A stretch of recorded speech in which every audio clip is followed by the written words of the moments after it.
entertaining podcasts I listen to. I don't listen to many. That one, Francine, is a different point of view. It's a female point of view, but someone who's been through the hardcore wars. Yes. So what Francine has to say to me matters and is important. And there are two guys up in New York, Monty and the Pharaoh. Mm-hmm. I find them hugely entertaining. I find them fun to listen to. But those three are the only three podcasts really other than, the PW Insider stuff that I listen to at all. Big Ron Shaw here, the Earl of Upsets, telling you to watch my friends, Monty and the Pharaoh, on Long Island's #1 wrestling podcast show, and soon to be the world's #1 wrestling podcast show. That is going to be a big upset.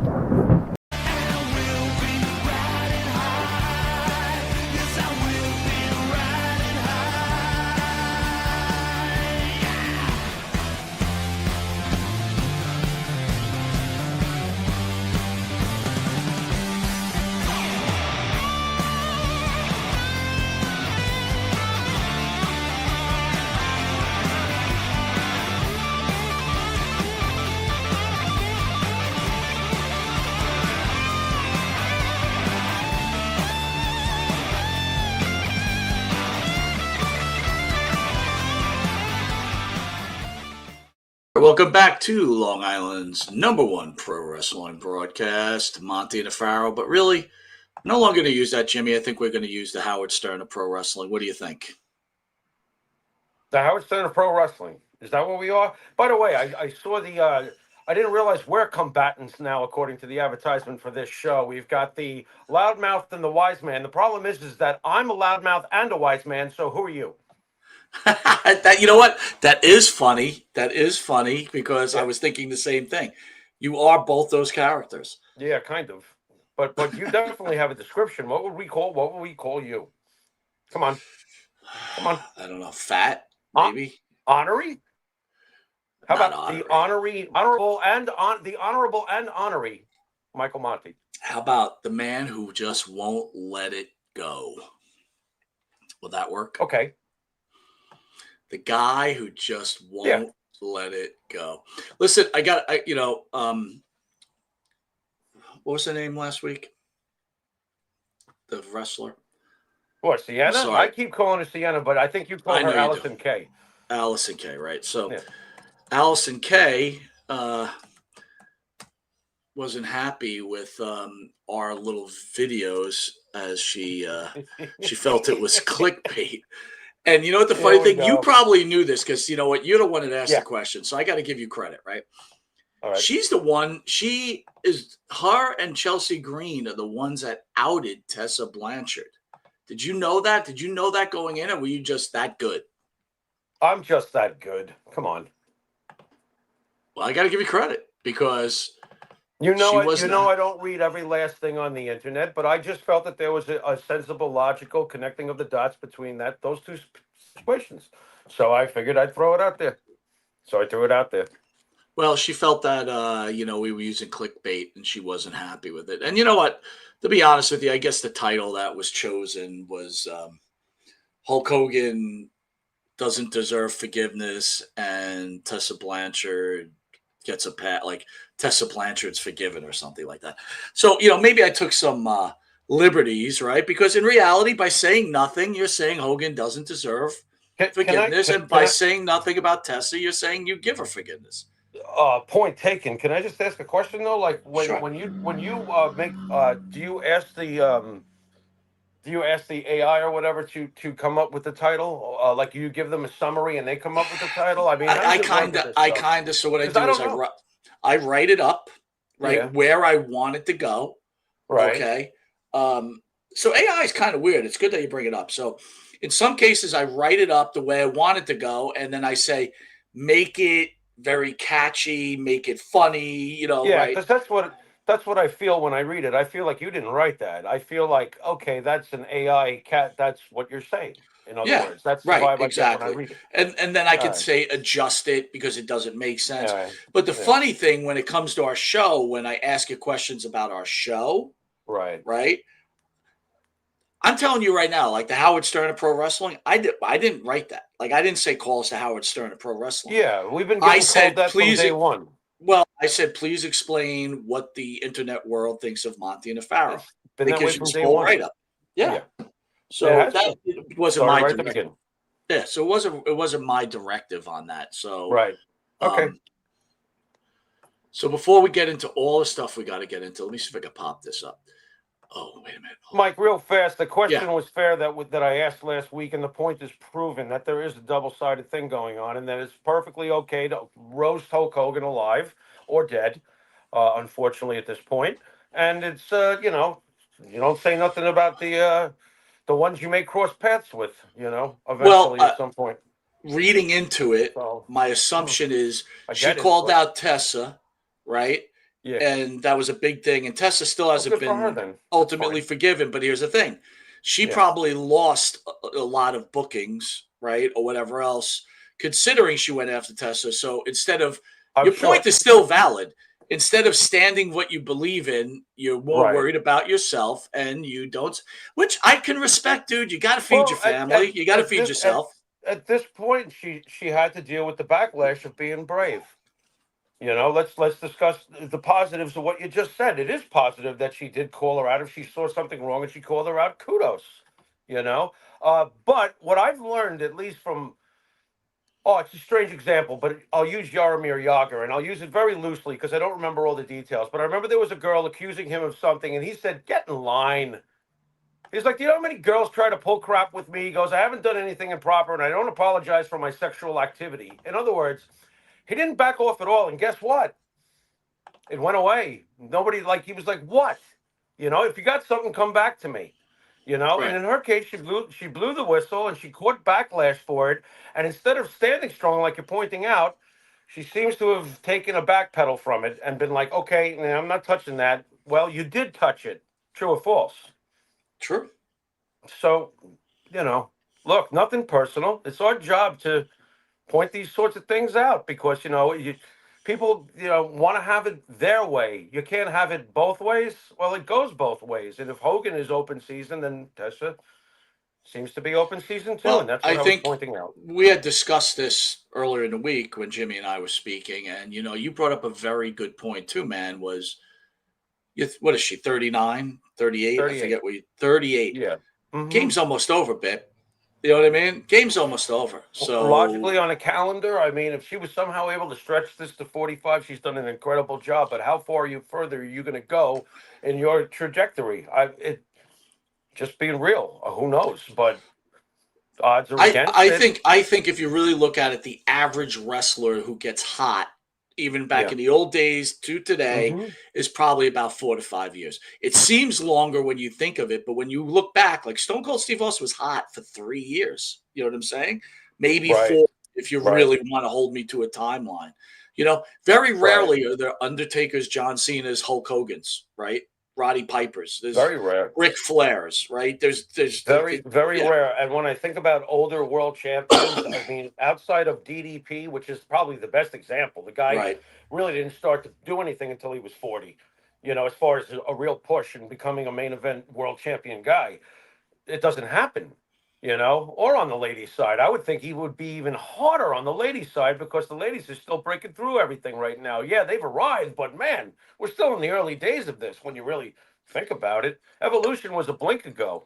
But Jimmy, even the better point, you're bringing up some really good points. Is this we discussed how a woman has to look and how a man has to look, as especially as a wrestler, right?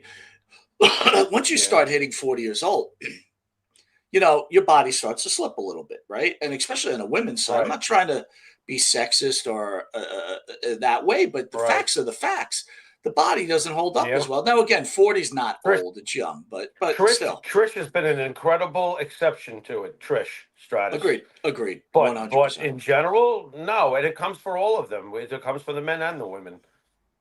It does. But the reality of it is, like you said to me, and I totally stand by what you said. You're 38. You've been in the Indies, babe.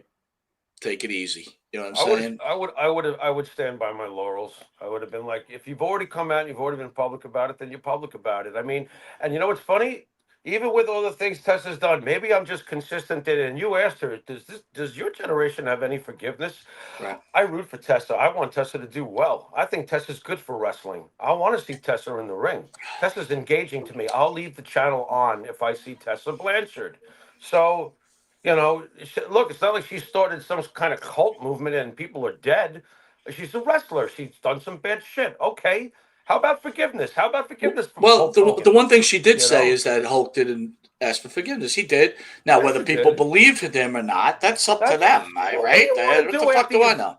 Yeah, and after you ask for forgiveness, what are you supposed to do after that anyway? If this is your deal and you've already apologized, oh, we don't believe you. Now what do I do? It's like you're going to spend the rest of your life trying to freaking apologize for something? I don't think so. You got to Again, live your this, life. Jimmy, this also just goes all the way back to 2.5 months ago. Bubba the Love Sponge. That was your friend, dude. You just buried him, and you buried That's, him on purpose. You caught him in a bad time, in a bad moment, uh, you and know you what? You got to just live with buried him. yourself. He's got to live with himself. Let him go live with himself. We can all spout back and forth. And look, we know who he is and what he is, and more importantly, what he isn't. So let him go live with his own conscience. I bet you he still has one. I think that's the ultimate foundation of the creator is that he leaves a conscience upon your soul. I'm sorry, that guy definitely is tormented on the inside. I'm sure you would agree with me. I don't think he's a Sometimes, happy Jimmy, individual. sometimes I think certain people have the capabilities of just not being affected by the bullshit they do. Possible. You know what I I mean? won't So dismiss. it's I won't dismiss that. Yeah, that's possible. talk about it. But Talk I about think age. that Talk I about think he's got aging. to see it. Talk about aging. This week, a former news anchor has killed her husband, I believe, right? But the reason I bring it up is talk about aging, right? There she is, hot little minx, and then you know, and now she's this. I just, I, I don't know, dude. When I look at shit, I go, I can't believe the aging process, and even for us, it's like I'm having trouble grasping. Is what I'm trying to say. It's like people become unrecognizable. I mean, look at this girl, Jimmy. Beautiful, beautiful lady, and then not so You know. beautiful.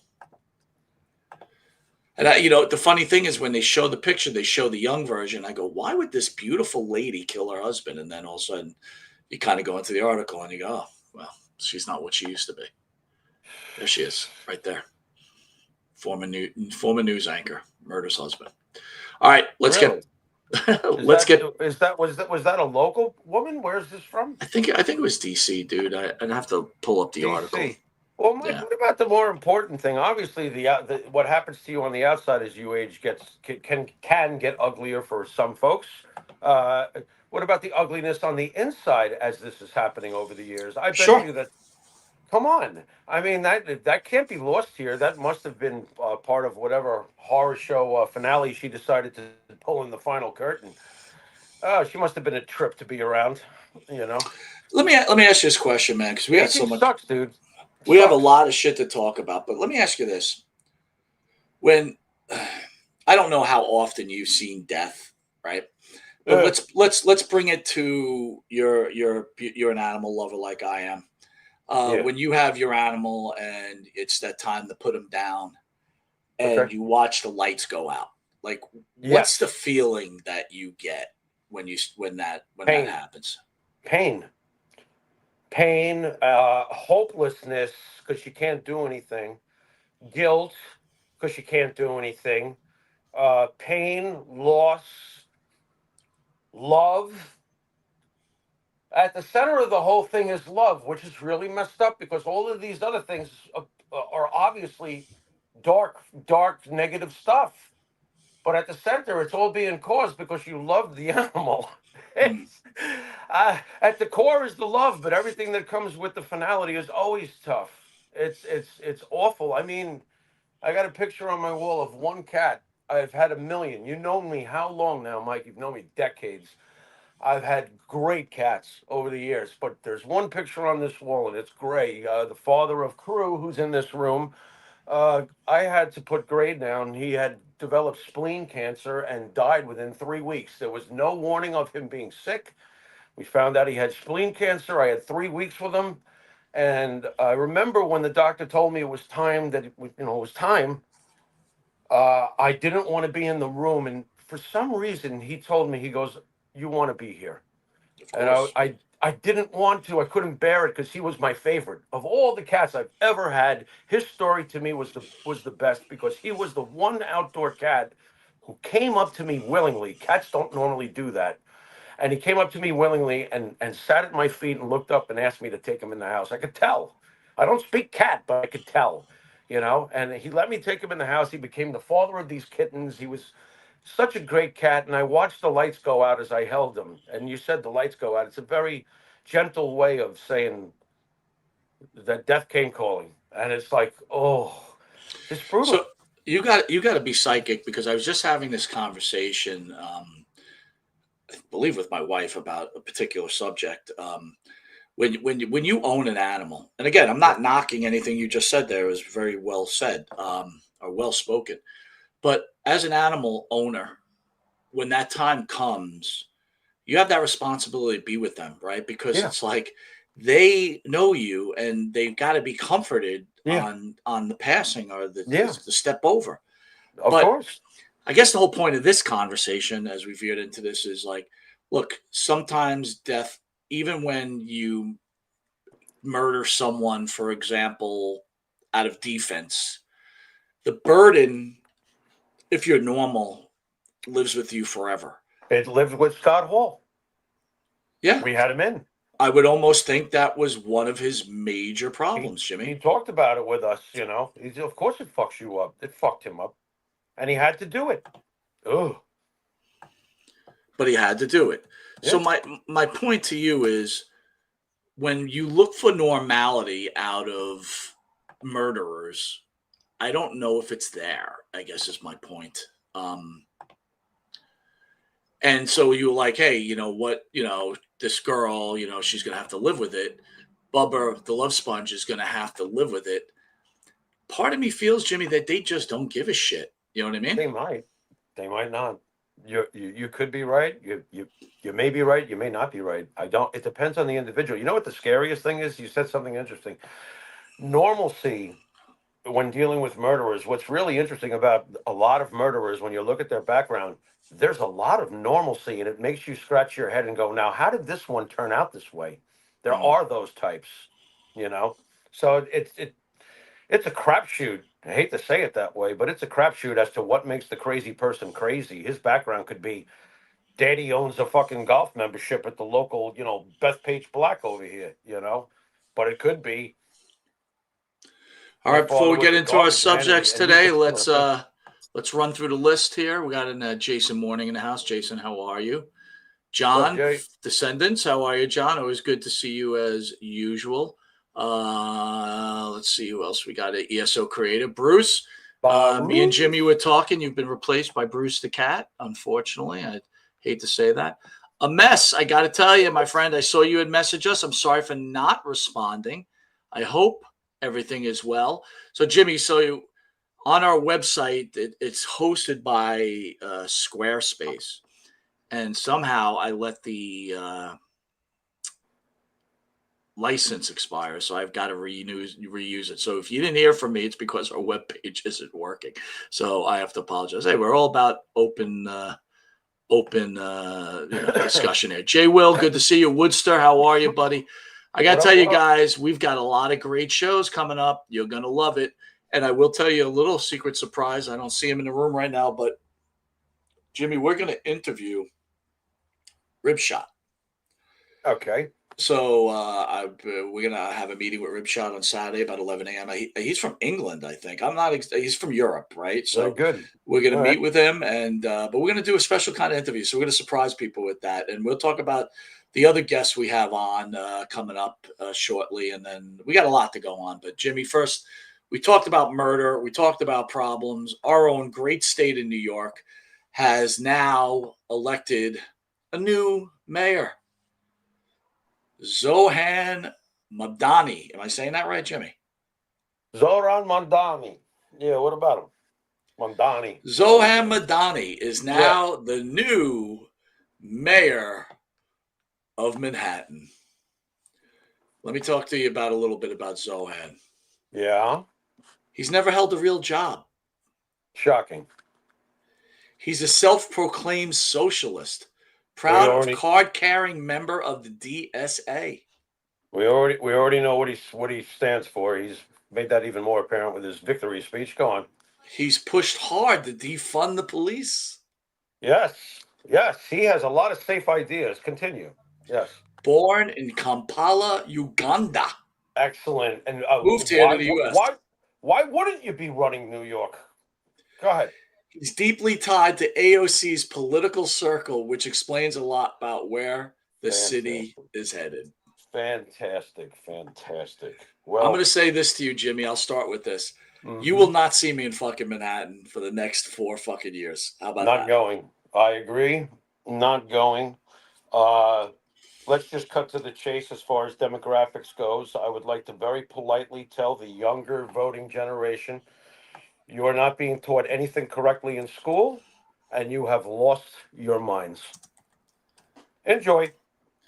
I'm out. Can I tell you something now? Yeah. I think you were thinking like I was thinking, bro. I was thinking to myself, like, I'm in shock right now. I am in shock. No, I'm not. But guess what? Yeah. There's no Americans in the city anymore. And the ones that did vote for him are the ones that don't want to do anything. Right. They want to sit at home and suck on the government tit, dude. I mean, that's what it is. Those are the ones that voted for him. They get up at 11 o'clock in the morning, and they leave mommy and daddy's house, and they do whatever little work they do to make whatever little money they do. Then they club with their friends at 10 o'clock at night. And anything that stands for what built this country, Christian Judeo values, or biblical values that reflect the same as the Christian Judeo values, that is all shit. And Trump's a Nazi, and this is what's really good for America, is just to have this. This guy won by a landslide, by the way, Jimmy. It was a landslide. Right. Well, I'll tell you, in my opinion, I'm actually very disappointed, if I can say so, in Cuomo and Sliwa not realizing what I already knew, and most people probably did know going weeks back, that this guy was going to win unless one of you concedes to the other, and you guys pool those votes together. You know what? That is a great point, but I don't mean to interrupt you, but I would almost think if they did, he still would have blew them all out. I would have appreciated the attempt, Michael. Got it. I understand. Okay. I understand. Because the needs of the many still outweigh the needs of the few or the one. All right. So someone there had to drop their ego, and they didn't. All right. That's not a good thing. I'm also you know that I support President Trump 1,000,000,000%, but I'm frustrated right now because Trump's stance has basically been, well, New York, you asked for it, now you're going to get it, and to me it's frustrating because Donald Trump is New York. So if I look into it a little bit, if I could be a little bit of a fortune teller, sure. First of all, congratulations go to the people of Manhattan and the boroughs for voting in this guy. Right. Your city is going to burn. It's going to burn. Giuliani cleaned up that city, and it slowly became the ones that we saw. Some people are too young to realize, but on TV back in the day, whenever they had a movie about Manhattan, it was always a very scary place. The Drudges. People that never went there were back in the day. It was, and they were scared. It got cleaned up, and it became actually a beautiful place to go. I loved going there. It slowly has gotten worse. What have we seen over the years? We've watched people burn in the subways. We've watched people get raped in front of everybody. We've seen everything. Now we got this guy running it who's trying to defund the police. He never held a chop. The city's going to burn. But let me just finish this comment, Jimmy. My future thing is, When the city begins to burn, then the federal government's going to step in. Agreed. And then Donald Trump is going to reign supreme in Manhattan. Agreed. I actually see what you see as far as that goes. As far as I do believe that there will be a military involvement down the road. I do, because he's going to. And here's where it gets interesting too, because the police are not going to help this mayor when he just tries to implement his ideas. You understand Right. what I'm saying? Sure. They're not going to. So it's going to be very interesting to see what sort of. I'm being very serious when I say this. What sort of opposing force he tries to use and through what physical means? He's not going to get help from the police. He's going to get help from somebody. You understand? When Trump comes in, you don't think that the mayor's not going to have some sort of physical response to that? He's already made threats he would. Or does he just put his hands up right away? I'm not so sure. This is crazy shit we're talking about possibly happening. It's a really But good point, dude. It could be federal government against state government. It could be pretty scary. You understand what I'm seeing here, okay? Because you suggested it, but I actually am seeing this, is what I'm telling you. And I'm like, oh, that's not good. All right, what I'm seeing. So this could really get real ugly real fast. But let me hammer this home. The people that I described to you earlier, the people you spoke about that led me to describing them, don't know about 9/11. They are 25 years old tops. Some of these people we're describing, they're like they're from 18 voters age to 25 or so. None of them know 9/11. By the time they were able to start really thinking, what were you, like 8 to 10, when your memories really start to become strong and you got cohesive understanding of things and stuff like that? As a small child, you're really starting to form shit.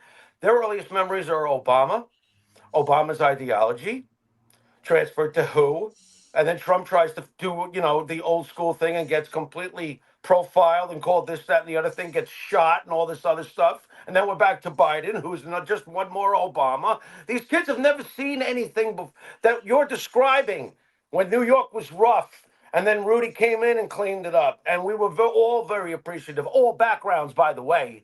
Can I say that, Mike? Yeah.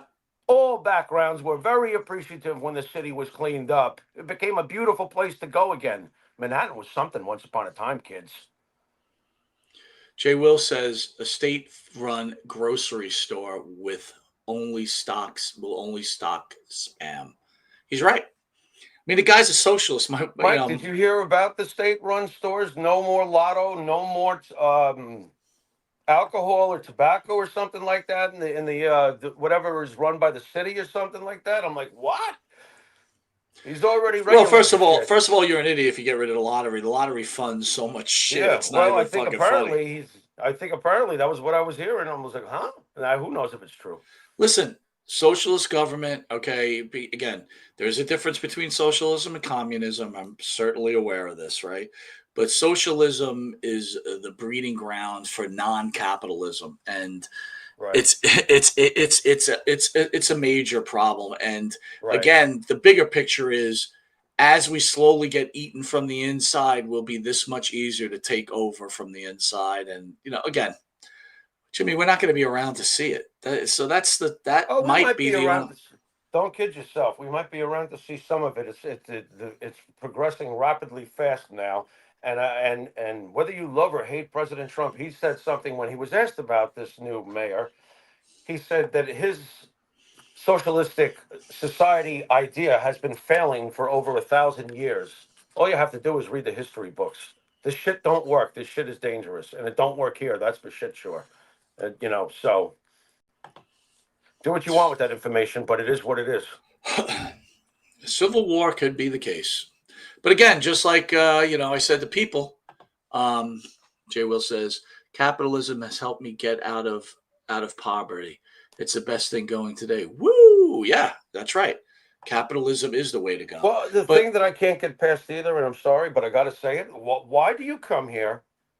Why do you come here from your country, which you clearly were oppressed by, whatever country it may be, and there's plenty of them to choose from. Choose your country. Why do you come here and then hang the flag of that country that you ran from so you could live freely? Hang a freaking flag on your fucking rearview mirror of your car and then go into a diatribe hating on our fucking people and our ways and just taking advantage of everything. And then you call us a racist when after you do aforementioned things, I say to you, get the fuck out of here. What the fuck makes me a racist? Did I come into your yard and pee in your pool? Loudmouth and wise man. Right, Mikey? You're 100% right, man. I'm sorry, folks. I don't mean to offend, but maybe I do at this point. Fatigue. There you go. The F word. Fatigue. But again, to be fair, the people have spoken. Fatigues.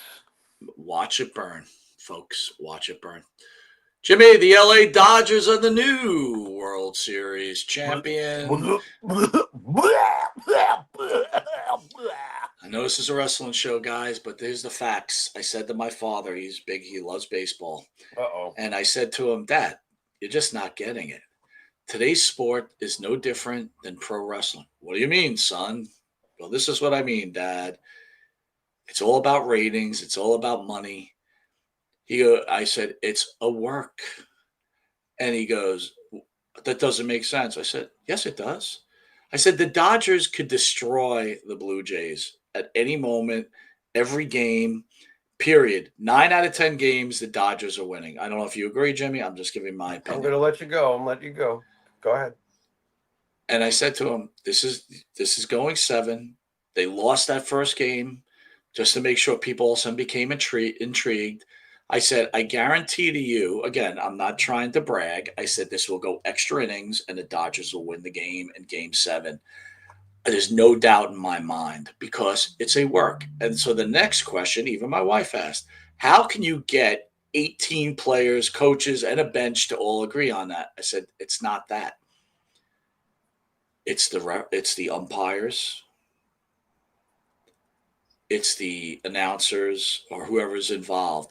It only takes 1 or 2 bad calls to change a game. We all know this if you have a favorite team. And I'll even use game 7 as an example. That throw home, that guy's foot was off, the catcher's foot was off that plate. I don't care how you slice it and dice it. You can clearly see it. That's the end of that game. That out call opens up the floodgates. You might sound it ridiculous, but I'm telling you, and I'm not so sure that there isn't ball players involved too. Who the fuck knows? But go ahead, Jimmy. Okay. Well, as we know, this goes back over 100 years anyway when shit's getting thrown and the White Sox scandal of all those years in 1919, Shoeless Joe Jackson still banned. One player. Blah, blah, blah. One player, right? One player affected that. No. Let's not open No, up. there was like 4 players. There was a bunch involved, and there was mob involved, and there was a bunch of shit involved. That's fair. And honestly, Joe didn't even Joe didn't know about it. Joe hit 375 and had a great World Series, but he was like I don't know. He should not have been. He should be long cleared. That's a whole nother story, a whole nother can of worms. But what I think is, I don't agree with you that the Dodgers could just beat them anytime they wanted. What I do agree with you on is that I think what is very possible, and now sports betting is involved in baseball legally now, right? Now everybody can gamble, right, Mike? They've done that. They've opened that door, right? Okay. Yep. So what I think happens sometimes, I can see it happening, not definitively because I don't know for sure, but I can see, like you said, the umpire has been instructed by somebody in Major League office, someone who knows, someone who's involved in the legal betting aspect in that department, whatever. It's tied into betting. It's got to be tied into betting. Listen, it's also tied into ratings. Look, I can guarantee this. If the Dodgers win game 1, no one's watching that World Series. It's a waste of time. Everybody knows it's over. Right. This is not the Yankees-Dodgers, okay? The lore of the team isn't fair. But you know what, though? That works. To me, that works in reverse, though. I could play devil's advocate with that and go, now, wait a minute. If you're going to do a work, and you want the ratings, and you want all the big time that comes with the work and everything, then you make sure that last year's World Series, the New York Yankees and the Los Angeles Dodgers go 7 games. Not this one with the Toronto Blue Jays. No. That's the WrestleMania. No, because here's what you're missing now. They were going to have more money. They were going to have. Listen, if it goes 7, absolutely. But here's the thing. But the Yankees and the Dodgers, if I could look up the ratings, and I haven't looked, so to be fair, but if I look up the ratings, I guarantee that series did 10 times better than this series. Yeah, the sponsors and the money they're going to fork out for a Yankees-Dodgers World Series. Come on, dude. It's sexier. It's way sexier. Now, as far as all 18, to answer what your wife was at, no, of course not. No way. If Shohei Ohtani, they won the World Series the last 2 years, and Shohei Ohtani in the World Series has hit for shit. Garbage. Nothing. He's got 2 rings, and the rest of the team's the one that did it in the World Series both times. He's done nothing. So why would he spit the bit for both World Series? He wouldn't, But like you said, I think it's umpires and somebody up in Major League front office when that weird shit happens. Look, I think that's very possible. I'll say this about the NFL. Even our team, the Jets, the worst fucking team out there, the talent level is so close to each other. Is it? That doesn't feel like it to me. It when doesn't. I'm watching the Jets, I don't. I feel understand, like but in reality, Jimmy, it's very, very close. Okay, even when you look at a betting line, right? 7 points is a touchdown. Much. It's not a lot.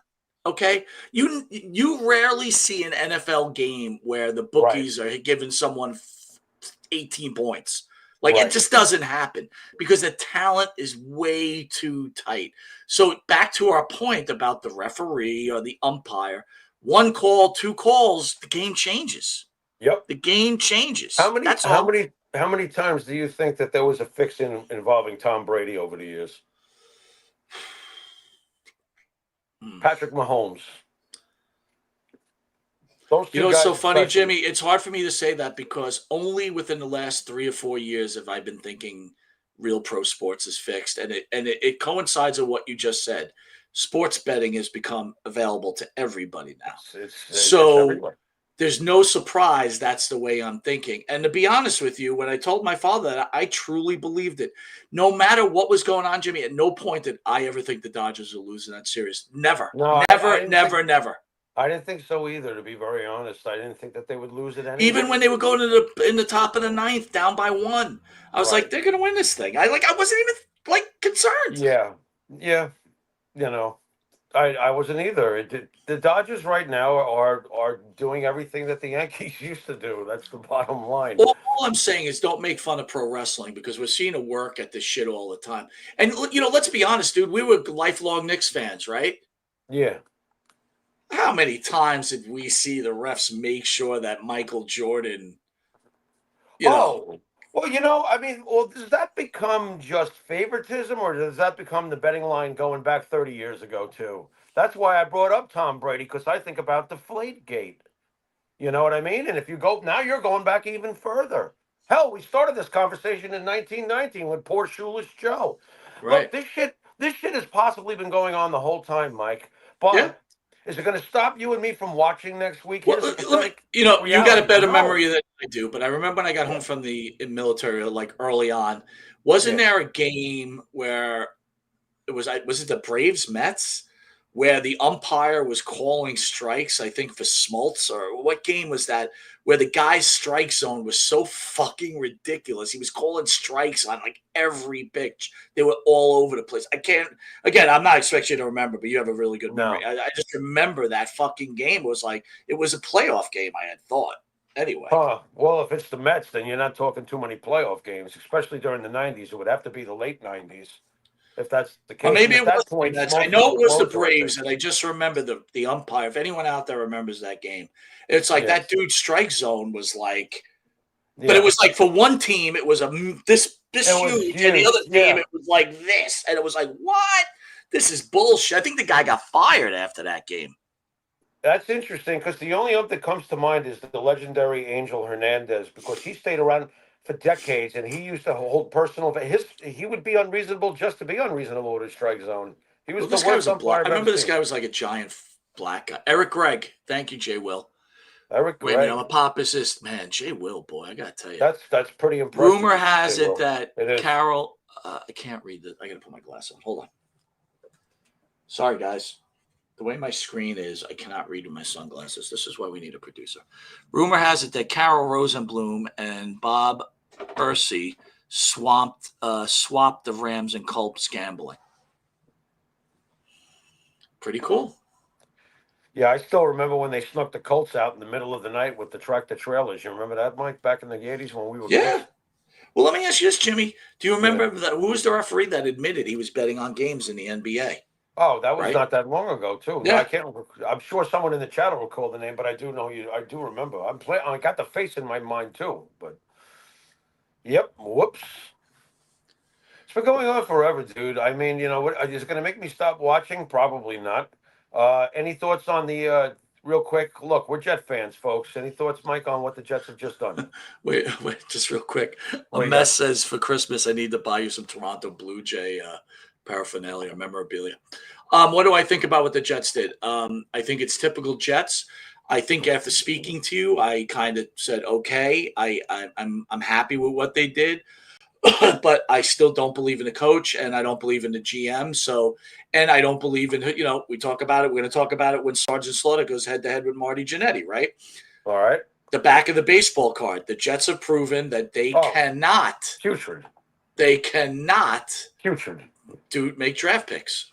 Who would you entrust the franchise with, real quickly? Is John Gruden good for you? Because if it's John Gruden, or more importantly, my choice, Mike McCarthy, are you happy with either one of them to I take would these go with draft picks? McCarthy. I would go with McCarthy I before agree. Gruden. McCarthy, five Yeah. first-round picks and 3 second-rounds in the next 2 seasons. I would love Mike McCarthy to have that. I'm sorry, guys. I would too. And I don't think it should be up to this rookie coach who proved to me he can't even coach a game. Right. The GM I has mean, done Jimmy, good here. and I'm not Excellent. kidding about this. I would rather have you coaching this team. That's how this Mike, is I what tell you what, for that job, I would get a haircut immediately. For that job, you'd see the Pharaoh shave his fucking head and go in there. I'm not bringing a whistle because I don't want to get tagged with a bad gimmick. But I'm fucking going in there. I might wear the shades. Still might wear the shades though, and just read them the riot act that once upon a time this franchise changed the fucking NFL with Joe Namath in the Super Bowl, made it what it is today, changed defense by forcing the league to recognize the sack as an official statistic from the sack exchange with Castro and Klecko, and to remember that the Jets have done something once in a while around here. Let's go back to doing something. What is this crap that's going on here?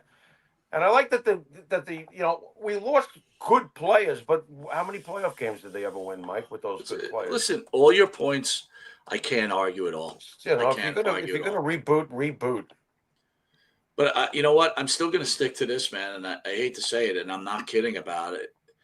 In order for them to actually turn into a real team, Joe Namath's got to die, dude. Oh, come on. Here we go. I'm sorry. I want to kiss you. He sold his soul to win that Super Bowl, dude. Yes, he did. He did not. He showed something that the New York Jet players in general at quarterback haven't shown since the day he left. Balls. It's not his fault. Stop it. And by the way, that. many of the Colt players say that game was rigged. Ah, bullshit. They lost and they're sore about it. Yeah, that's a Jet fan for you. They're sore about it because they thought Joe was going to throw all day, and he faked them out by throwing. And after that, they looked for it all game, and he just bled them to death with the running game and short passes. Piss off. We held the ball almost the entire game, and we intercepted your quarterbacks 3 times. Piss off. Wow. You lose. Wow. You lost. Deal with it. The big NFL lost to the little AFL. Too bad. Finger wave. Where's the camera? We'll hang on that for the rest of our lives, right? That's all I got. Leave me alone. All right. Nick Khan recently had said that the WWE is going to remain bullish on their tickets, supply and demand. They're having the best years in the history of this company. What do you think, Jimmy? This is a big subject for the regular fan like you, me, and everybody else in this room. Forget about just ticket prices to go see the event. Let's talk about let's talk about the conversation we had. Netflix, Peacock, ESPN, and cable. If you want to watch your wrestling and you want to not miss a second, you got to pay for the $29.99 ESPN package, $9.99 for Peacock. Right. And a lot of people go, you don't need Peacock anymore. Yeah, you do if you want to watch Saturday night's main event. Right. Yeah. Netflix is what? $9.90. I forget what I pay for Netflix, $9.99. And then if you got cable, it's $300 a month, $280. What are your thoughts on that, buddy? Here's my thoughts. You know what I miss? I miss having having Vince McMahon around to remember the fans are first and foremost, and that may sound really strange to those folks who hate Vince McMahon, but it's the truth about Vince McMahon. Vince McMahon, sure, he was the ultimate capitalist and made the most money he could, but he knew that without the fans, I can't make any money. So he always made sure it was affordable. I miss the days, and it wasn't even that long ago, Mike, where Vince had figured it out to a really nice, happy medium compared to what you just described is going on today. He came up with the WWE Network. Awesome, Mike. The WWE Network, come on. I know it's gone now already, but like, can we give it its flowers? Loved it. You could watch anything on it. It was great. If you wanted to see Raw and SmackDown, it was on cable. It was nice and simple. I had my history, I had my live event, and I had my freaking shows. Two basic things. I think that that's the happy medium, and I think it works splendidly. But then we start branching out, and we're doing what we're doing now. They've lost me, Mike. I can't I won't go to live events anymore. You stopped going to live events. It's not there's not enough it factor happening in the product nowadays. They're charging ridiculous prices. If you want to see all the shows and you want to know the whole storyline, you got to go through 4 different apps. How much does it come to a month, Mike? If you're paying for cable, it could probably cost you somewhere around $425 a month. What are you trying to do to the fans? What are you trying to do to the fans? You know, it's like Look at Phil. 1981 cable was $8.95 a month. Wrestling was on every channel. Yeah, well, ESO's been talking about he feels like the ratings are going way down in the WWE and their revenue. But here's the thing. I thought, Jimmy, you brought up a really good point. And I don't want to take your fire because it was a fantastic point when we were talking about it earlier this week. yeah, You were talking about what wrestling was. It was episodic TV. it is. It still is. It's not as good as it used to be, but that's what they're trying to sell you on is episodic. How can I have episodic television if I can't afford all your apps? You're shutting me out. You can't shut out the basic fan. Vince knew this. Well, you know what? The whole world wanted a wrestling world free of Vince. Well, congratulations, you got it now. Really, Now I you got came through I the got to roof. address one thing. Jay Will, I love you. I respect you, but I got to tell you, I've been trying to go AEW considering because it's me and Jimmy were talking. It's almost even if you have the money and it's not going to hurt you, there has to be some kind of some point you go, I cannot. I don't want to be raped, right? I don't want to be raped. So let me go watch AEW. Jay, I'm sorry. That's the worst. It's so fucking bad. Everything. I sat You know, down, Jimmy, yesterday and watched the Briscoe and Don Callis go back and forth. I'm like, this is just fucking bad. hmm It's like hmm secondary television, hmm man. well, you know what? And I don't know how you and I have come across to the fans all these years as far as our love level for professional wrestling. Look, we both clearly do love professional wrestling, Sure, obviously. But sure. I have to make this clear. I've been watching wrestling, here's the key part, on and off, sometimes off, since 1975 or so, when I first saw the Wolfman and they put that X up on the screen. All right. So there's been times where wrestling, I'm sorry, sucks, Right. does nothing for me. I don't watch. I don't have to, like, for example, in the mid 90s when we had the cartoon land of Vince McMahon and WCW hadn't gotten the NWO thing going yet, like 94, 95. No thanks, man. I'm in a band. I got other shit to do. I didn't care about it. And there were other phases that I didn't care about it. Honestly, they lost me when John Cena started getting pushed, Mike. You probably started paying attention. I went the other way. I'm like, "Duh." And there was nothing else going on around that I thought was so great that I had to watch wrestling. CM Punk brought me back. I told the story. He brought me back. Well, I I mean, liked it. what's that saying for the state of the WWE is now they put the strap back on CM Punk. It's like the guy's 40 something years old, and I'm not Right. knocking Punk. No, He's great. But Jimmy, it's I got got nothing to to do tell with it. it's Yeah. here's the bigger thing. It's episodic television. So if you want to see your storylines, you gotta there's no fluidity to it, right? It's like you got a Netflix, Peacock, SmackDown, pay per PLE. It's Here's the thing, man. I can definitely see wrestling turning so bad and getting such a downturn that this gets sold off to some foreign country, and then we could see WCW all over again. And by the way, I think a mess talked about Vince Russo is now promoting Juggalo Championship Wrestling, JCW.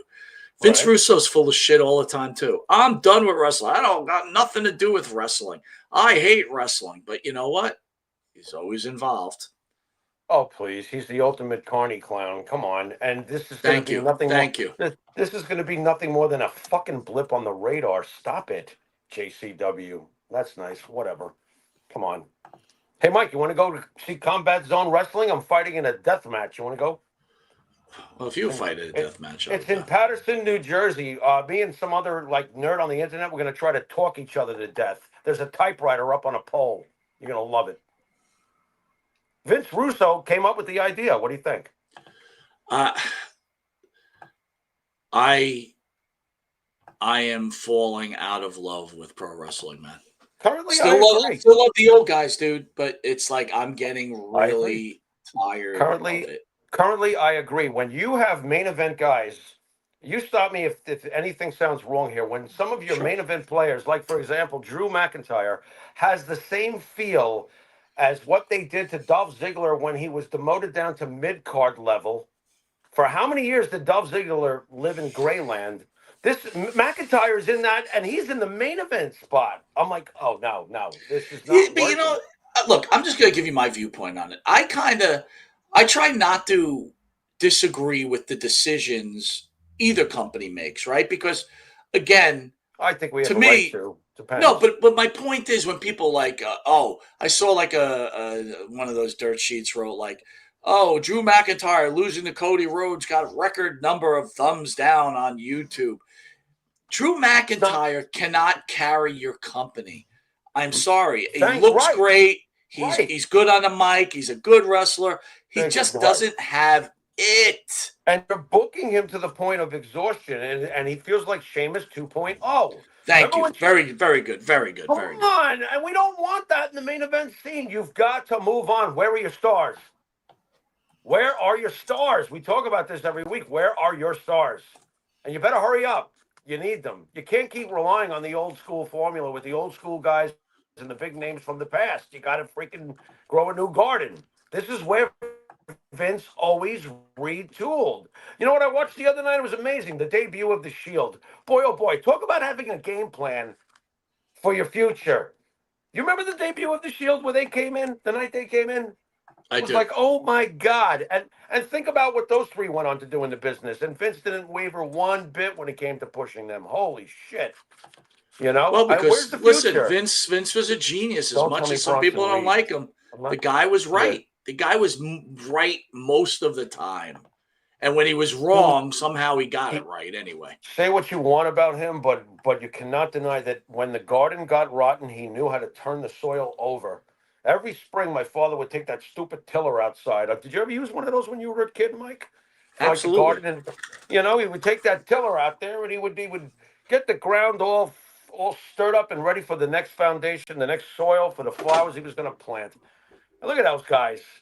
Look at those guys. Like, talk about having an idea of what you want to do with your company for the next 10 years. And that's exactly. They said, Fred, the Shield are one of my all-time favorites, Mike. I was thinking about this real fast. I'll bore you. Greg Valentine, Hulk Hogan, Demolition, The Rock, Stone Cold Steve Austin, Rob Van Dam, Chris Jericho, Brock Lesnar, CM Punk, Shinsuke Nakamura, and the Shield. I think I'm good. I think I got everybody Is there any possibility that Moxley comes back and the Shield reunite? Yes. One day before it's all said and done. Yes. Well, this is the time, right? Because you have the vision. If you could pull that out of a hat, you know what I mean? But we're doing it again, though. It's like, here we come to save the day. We were cool about 50 years ago. Away. I said, come on, man. It's like, here we go. Well, it would be great. I'd love it. But then what? And you know what the worst part is that their ultimate rivalry, 2/3 of them are dead. The Wyatt family, like if we could bring back the Wyatt family with the return of the Shield, bonkers. We'd all be going by, except Bray's gone and Luke is gone, and the Shield thing, man. Did you like Roman in the Shield as much as you liked it? It's probably a stupid question. No, How do no, you but measure those two? I liked. Well, when the Shield first came out, I liked Moxley, right? Because I think he was U.S. champion. Moxley was the first one they Yeah, pushed, and I was surprised. I I liked him. remember He had a different type of attitude. he But then did. I slowly started rolling to Roman. I always was a Roman fan, and Right. it's not Yet like I'm Seth, trying to say I knew he was going to be as big as he is now. I had no clue. yet But Seth the whole time was clearly the best package. I yeah, always knew but that too, again, watching them. I've Yeah. always had respect for Seth Rollins They because all he's always had. stood by the WWE. No Yeah. Oh matter yeah. what, Roman he was too. there. Roman Roman too. too. But for some reason, did Roman not get along with McMahon? Could that be I don't. possible? I no. I don't think so. I does. Well, I tell you what. If it was true at all, it definitely didn't reflect in his booking. Vince always stood by Roman. Always, even with the. And it's not Roman's fault, but who wrote the suffering succotash line?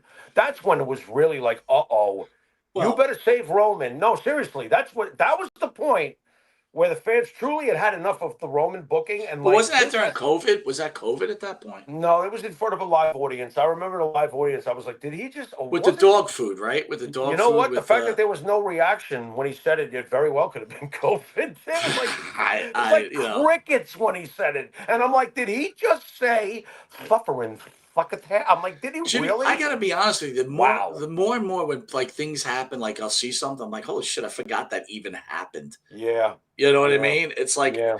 I remember more stuff when we were 16, 17, 15, 14 than I do when I Yeah. was 30 and 40, right? Because Yeah. it's just like, it's Yeah. just not, No. remember. No. That's all very true. Oddly enough, your early memories of Moxley, because I was surprised too when Ambrose got the belt in the early push. I was surprised he was the first one to get a push. Look, whether we like him or not, or whatever path he chose afterwards, it's going to sound bizarre, but we both know it's always been out there during his career. To a younger generation of fans that watched both the WWE and probably support AEW, this is the closest thing to Stone Cold Steve Austin they've ever had. Whether we like that or not, that's the truth to some of these folks, you know. So I do give him credit for walking his own path, and what do we always say? Like, he hasn't wavered on it, you know. And No, if he did come back, I wouldn't blame him coming back at this point. Do you really want him to come back at 58 years old? No. If you're gonna do it now. I wouldn't hold anything against him for doing it. He's earned his right to take one last moment back over there, you know. So, but what how would they bring in the original Shield? Would it be to fight this I would say the this? Vision, right? I think that'd be great. Oh, dude, I'd be all in. But they You'd be can't put all them in too. over. We'd They're both not be going to put them. so. Are they going to put them over? Oh, of course. Oh, God. I don't see now. I don't like any of this. That doesn't work for me, Bret Hart. Wait, you got to put the Shield over the Vision. Oh, thank you. I thought you meant the up and coming No, Vision. no, Oh, no. thank you. Yeah, no. Listen, in the end result, Jimmy, Okay. the We're good. formula never changes. Good must beat evil. The problem is no one can ever find someone evil enough Right. anymore.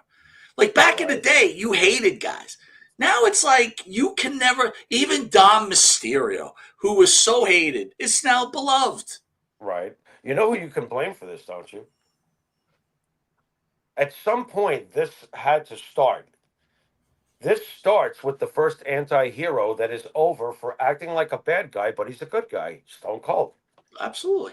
So since then, we've got all this gray matter when it comes to bad guys. What is nefarious? What counts as being truly villainous? You know, something that I think MJF had But completely down. here's the problem, You Jimmy. know, The good guy usually the merchandise sells the most, right? Because it's kids and everything else.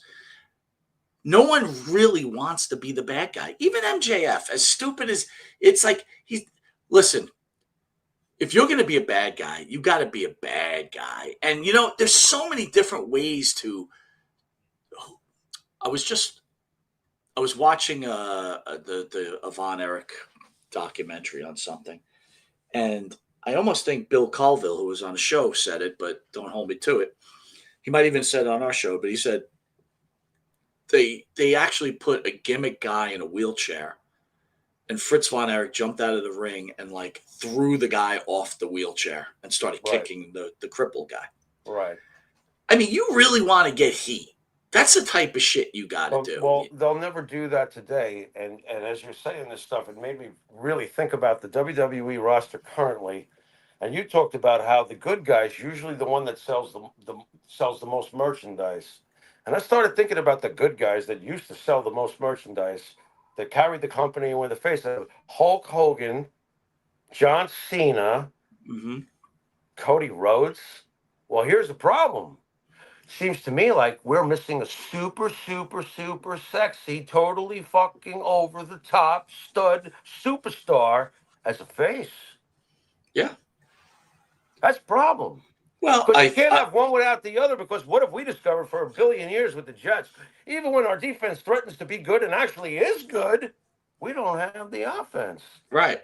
So but here's the thing, Jimmy, though. If you hang know, around too long like Cody Rhodes, all of a sudden you fall out of favor. So what does the WWE do? They go, okay, let's not let Roman fall out of favor. So now we're going to put Roman in the Andre the Giant role, right? Right. Come back. And I call it the Andre the Giant role because it's not really the Andre, but everybody gets what I'm saying here. Right. So it's like he comes back, he wins, then he gets beat up, disappears, comes back, wins, right? Don't let anyone get too bored of the guy. Like, you know, again, you knew this was going to happen to Cody, right? You just knew eventually it was going to happen. Oh, it was going to run its course. We knew that. We knew it was going to run its course. But where is your replacement? Look, there's plenty of bad guys. A Joker can be sufficient. A Batman is imperative. You got to have a Batman. I'm sorry. Even the worst Batman episodes I'll still watch because Batman's in it, you know? Like, dude, even when the haters, and we were haters about Bob Backlund, you need the Bob Backlund, man. You need that white bread. And Cody's not that white bread guy. He's not. In fact, I'll make a prediction that Cody will be a bad guy within the next year and a half. You know what's fun? You know, it's going to sound strange. If Cody had the athleticism background and perhaps build of Steiner, Breaker, then yeah. Backlund, what I'm trying to say is, as weird as it may sound, because this is the connecting of the dots, Backlund was all the things you said, the All-American boy, but Backlund was a real wrestler, like with an athletic background. You knew, like, you took him seriously. You knew he could, at any moment, get that guy down and pin him. He's Bob Backlund. Cody Rhodes, you know, no discredit to Cody Rhodes, and everything he's done in modern day wrestling is no Bob Backlund. No, he's not. He's not. So if there was legit, and by the way, I guarantee there's a million people saying that's a ridiculous statement, but Jimmy, I stand by you on this. You are 100% right. It's not, because Bob Backlund is the closest thing to Kurt Angle. Connect the dots on the true professional wrestler that was previously an amateur wrestler, and you'll know what I'm talking about. Bob Backlund was a two-time NCAA champion. Oh, what was it, Division II? You think I give two turds? You know, he was a tremendous champion, the strongest guy in the room. Flair said, please don't hurt me, okay? Kurt Angle, when Kurt Angle shows up with that Olympic gold, he's the best thing since Bob Backlund. How about them apples? Because that's the truth as far as amateur wrestlers. And sure, you could give me Briscoe, right? Wasn't Jack a state champion? Okay, you know, but Backlund had that legitimacy. That's the difference. And answer this question, though. Let's get to the root of it. Is there a possibility that wrestling within the next 5 years becomes way off the charts? Just meaning off the charts, like no one gives a shit anymore. It's fake wrestling. No, I think like anything, if it's going to decline, it'll decline slowly. You'll see it getting back to being more reasonable. Like for people like you and me, where it's like, okay, now we're down to 2 apps. You don't have me yet, but you're starting to get me thinking. A few people buckle, whatever, and they come back to normalcy because they're going to have to. They have to protect WrestleMania at all costs. Whatever they're doing behind the scenes, they can't lose sight of the fact that they've got to preserve what's made this company what it is. So they better get it down, but not forget their people. If they forget the reason why they're making this money in the first place, you, me, our kids, our grandkids, we all count. How about the lack of house shows, dude? The disappearance of the house show. It's terrible to me. But you know what? I bet you a wrestler will tell you it's wonderful.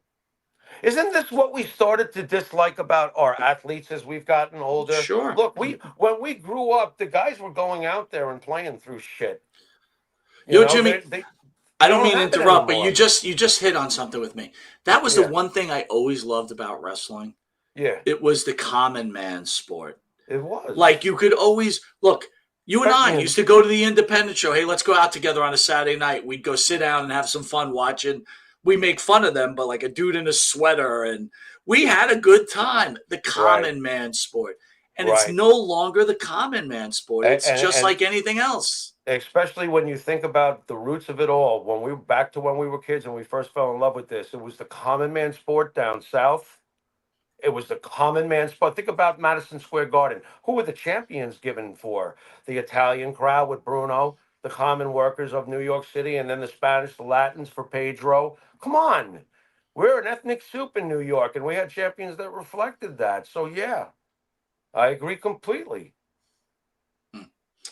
Well, I'll just say this: our friend Evan Ginsberg could go visit the city all he wants now, since he voted that clown in. Enjoy yourself. All right. Anyway, great conversation. Yeah. Shut up and wrestle. What do I got in the bag for you today, buddy? Oh, Are you no. ready? Shut I- up and wrestle. Enjoyed I it ever- last time. Am I ever ready? All right, let's see what we got here. Gonna let it happen. Again, Grill's not gonna let it happen. Boot to the midsection. It's power. It's power. Cover 1, 2, and 3.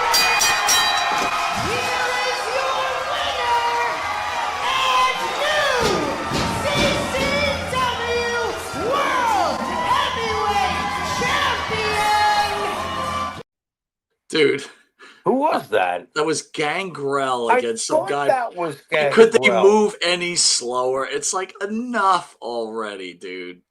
Shut Play up and again. don't wrestle, please. Play, I'll play it play, again. play it again. I'll play it again. Gonna let it happen. Again, Grill's not gonna let it happen. Boot to the midsection. It's power. It's power. Cover 1, 2, and 3. It was like that clothesline's like, No, I'm all, actually- you know, I was- go ahead. I was stuck on the boot to the stomach. Oh, how See the bad is that, boot to dude? The boot. No, I like the finishing move. That looked good. He still does that well. That was Stop. that was good. When he planted him, no, that was good. But the boot was like, you know what? No, you're gonna make me be mean. I just Yeah. watched SpongeBob with Mermaid Man and Barnacle Boy. And I don't know if anybody else knows who they are, but you know they're the retired superheroes and the retired superhero folks home, and that wasn't a very good kick to the stomach. It was really bad. And, you It's know, just- ESO was just saying that, you know, the way wrestling's Bruce. going, you and me could go into training at our age. Here's another one. Tell me what you Shut think of up this. and wrestle. Oh, come Here you on! go. Are you ready? This is not good. Oh my God, he's climbing all the way up. He's on the tip of the cage. Don't do it. No. Oh my God, he's going up.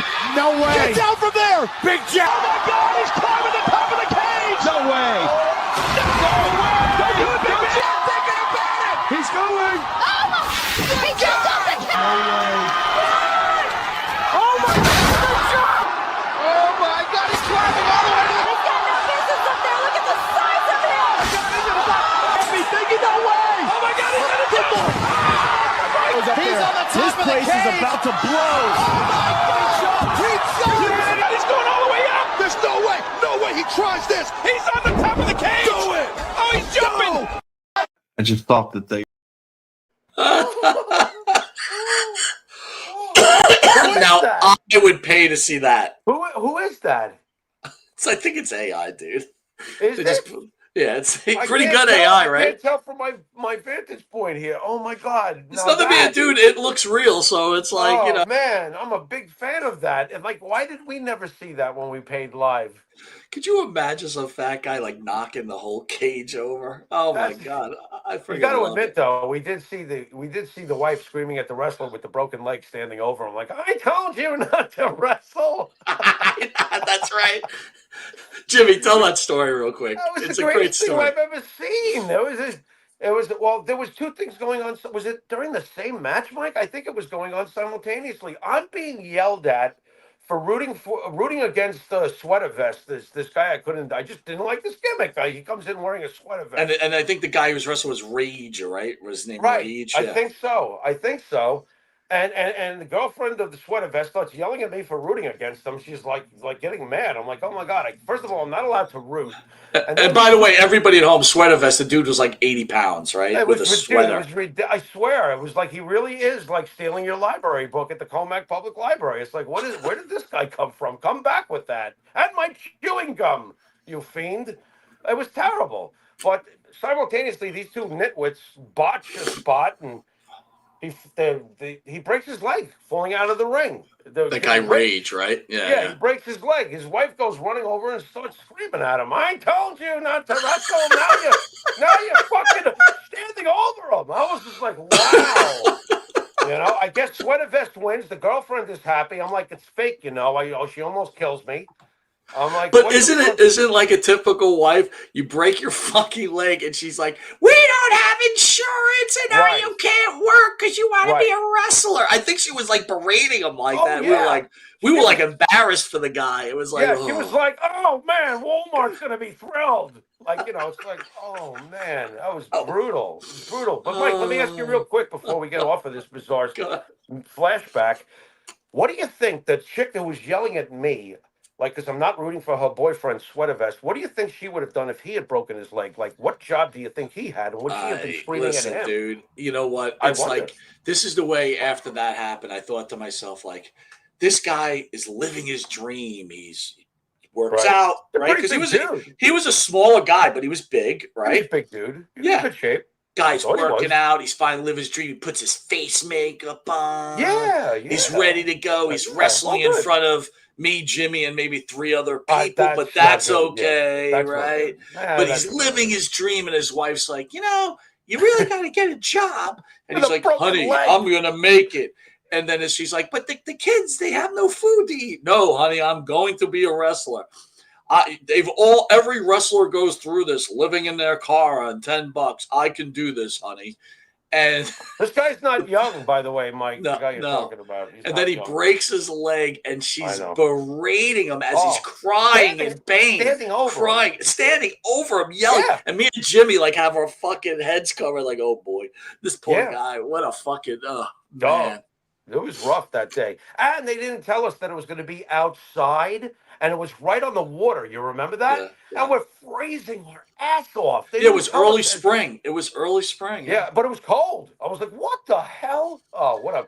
Jimmy and I have had many moments. We went to one together. It was at a firehouse, and the ceiling was probably about 10 feet high.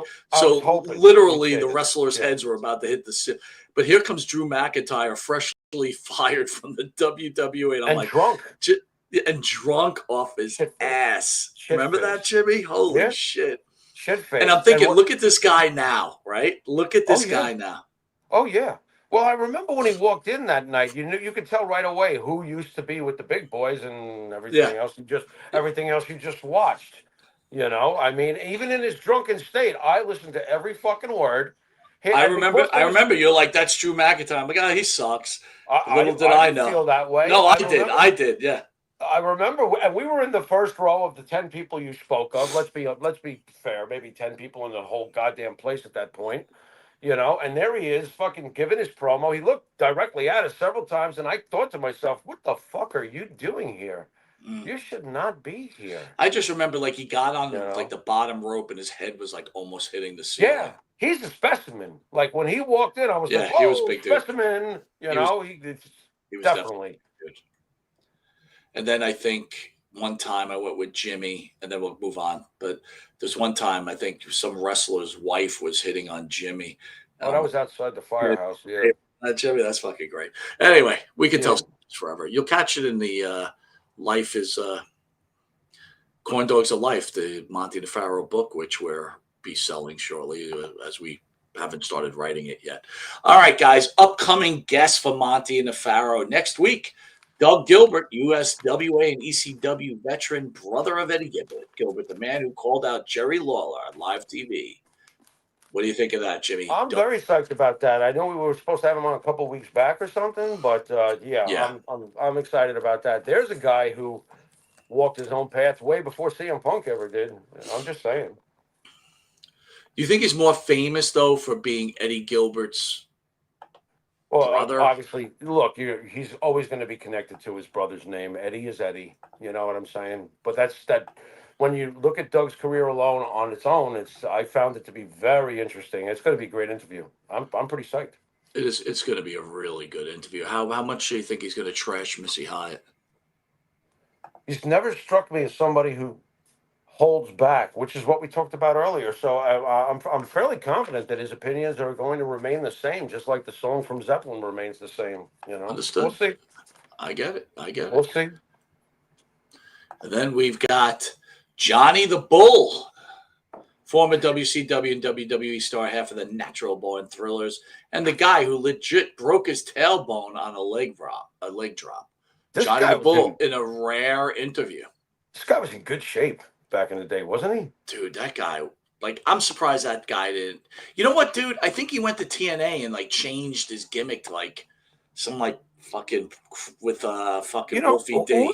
Who's the guy in the NXT who I feel is kind of like stealing his gimmick now, somewhat, doing more with it because they're letting him do it? Oh, that's Don Tony, I think. The Tony Soprano kind of thing going on there. Yeah. But is he going to be at the table with us, Johnny? He'll be at the table at the big event. Very cool. Again, come see Monte The Pharaoh if you're in New York at the big event, all right? That's another I'm thing. pretty psyched. I'm pretty psyched about that. I feel like there's a lot of gold in them there hills, you know what I mean? On a interview level. And then followed by ECW legend Jerry Lynn, and one of the most technical, gifted wrestlers ever.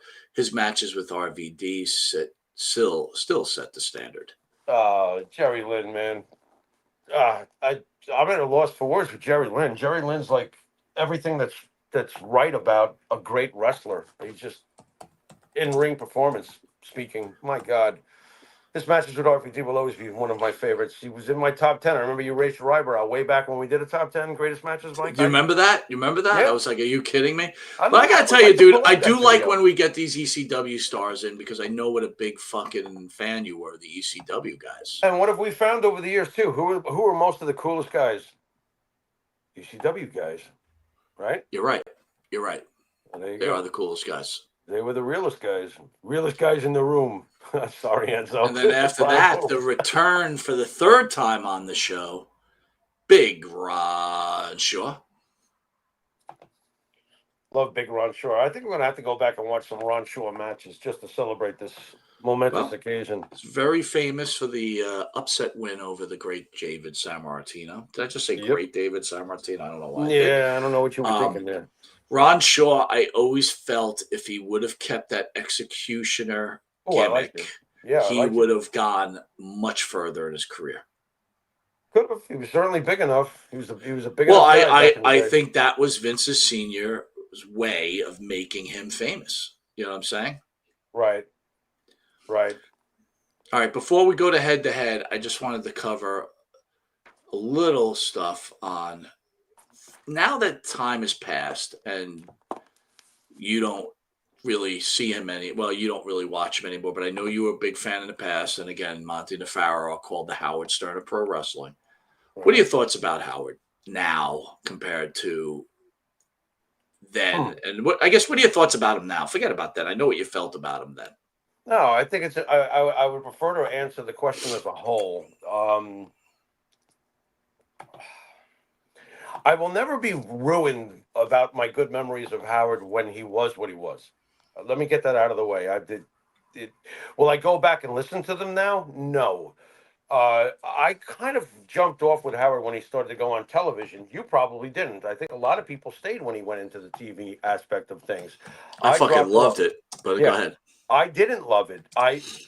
But he wanted to be king of all media, so I guess he did. He conquered it all, but I wasn't interested in that part. I liked listening to him and drawing my own pictures in my head and stuff. I didn't need to look at him. I didn't need to look at Robin. That's for shit sure. Sorry. But I fell off.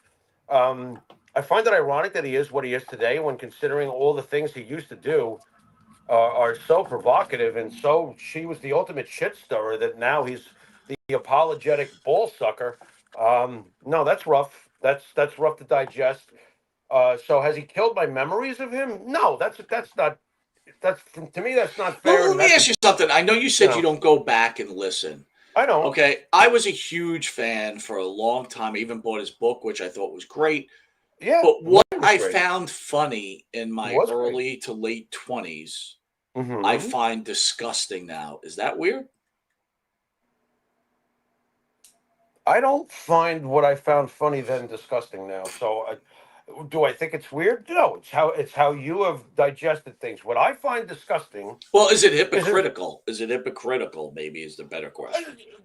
why you want me to go in that direction with you? It's not. Yeah, sure. Why not? Honestly, I don't. I think it's your choice. What am I supposed to judge you on it? See, now we're getting to being a judge, and Well, I'm not going to do. I'm not going to do it. my point is, Not just doing like it. him, you brought it up earlier. The guy Yeah, did whatever he wanted, treated he people did. the way he wanted, He and now did. he's an apologetic ass kisser, So, full of so shit, I right? So think that that makes me the same way, right? no, not necessarily. You're not. No, because at the core of what your moral values are, you're on a certain side. Look, we know the nation is drawn in half today. Do I have to really paint this in parables?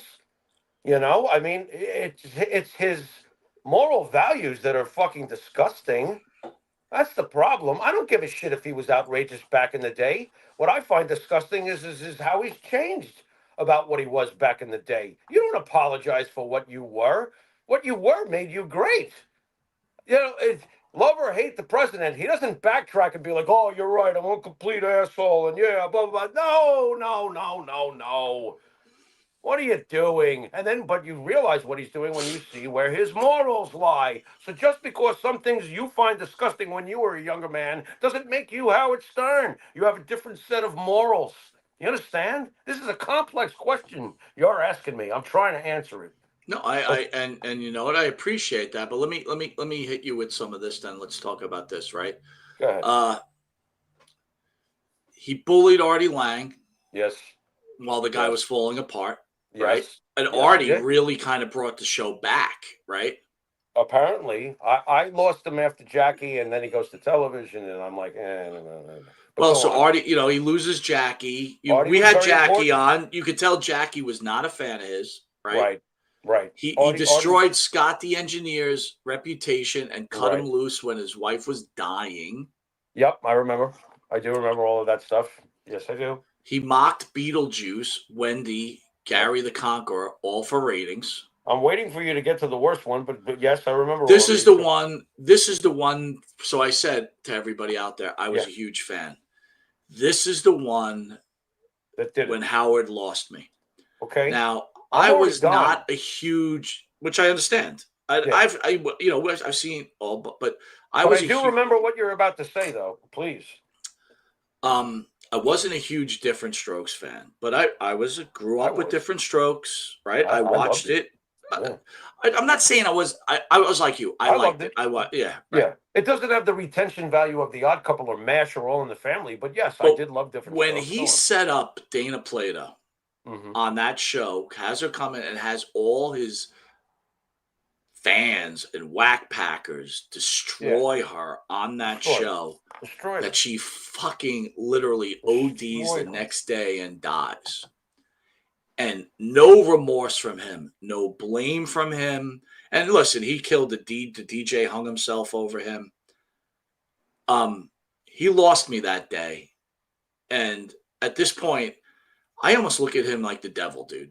And especially the way he's turned and the way his moral values have changed Mm-hmm. as far as politics go.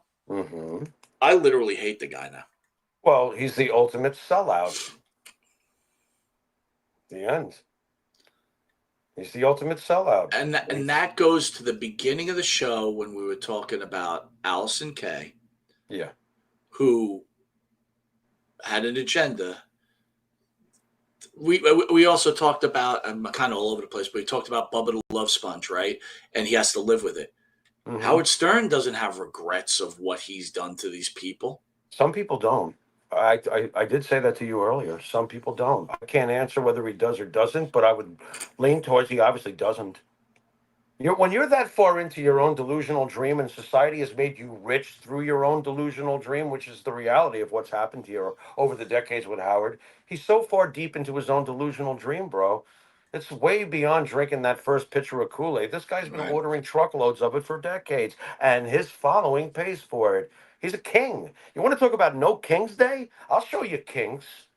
You might be surprised who the kings are. Right. Right. My God, people, be careful. Well said, man. Well said. Careful. And what got me going on this is on Peacock, they have the Gary Coleman documentary, which if you do have Peacock, I recommend watching it. And it kind of draws up the whole different strokes memories. I mean, Gary Coleman, another guy who was taken advantage of. And it's sometimes people could be really bad, Jimmy, really bad. They can be. I saw an old clip, it came up in my feed. I wasn't asking for it, but it was an old Howard Stern clip where Gene Simmons was on the verge of slapping Howard in the face because Eric Carr had just died, and Howard Stern's being very insensitive. He's just being what Howard Stern always was. That today Howard Stern would never do something like that. Never. And you can see, like, Simmons is actually entertaining the thought of slapping him. I'm like, oh man.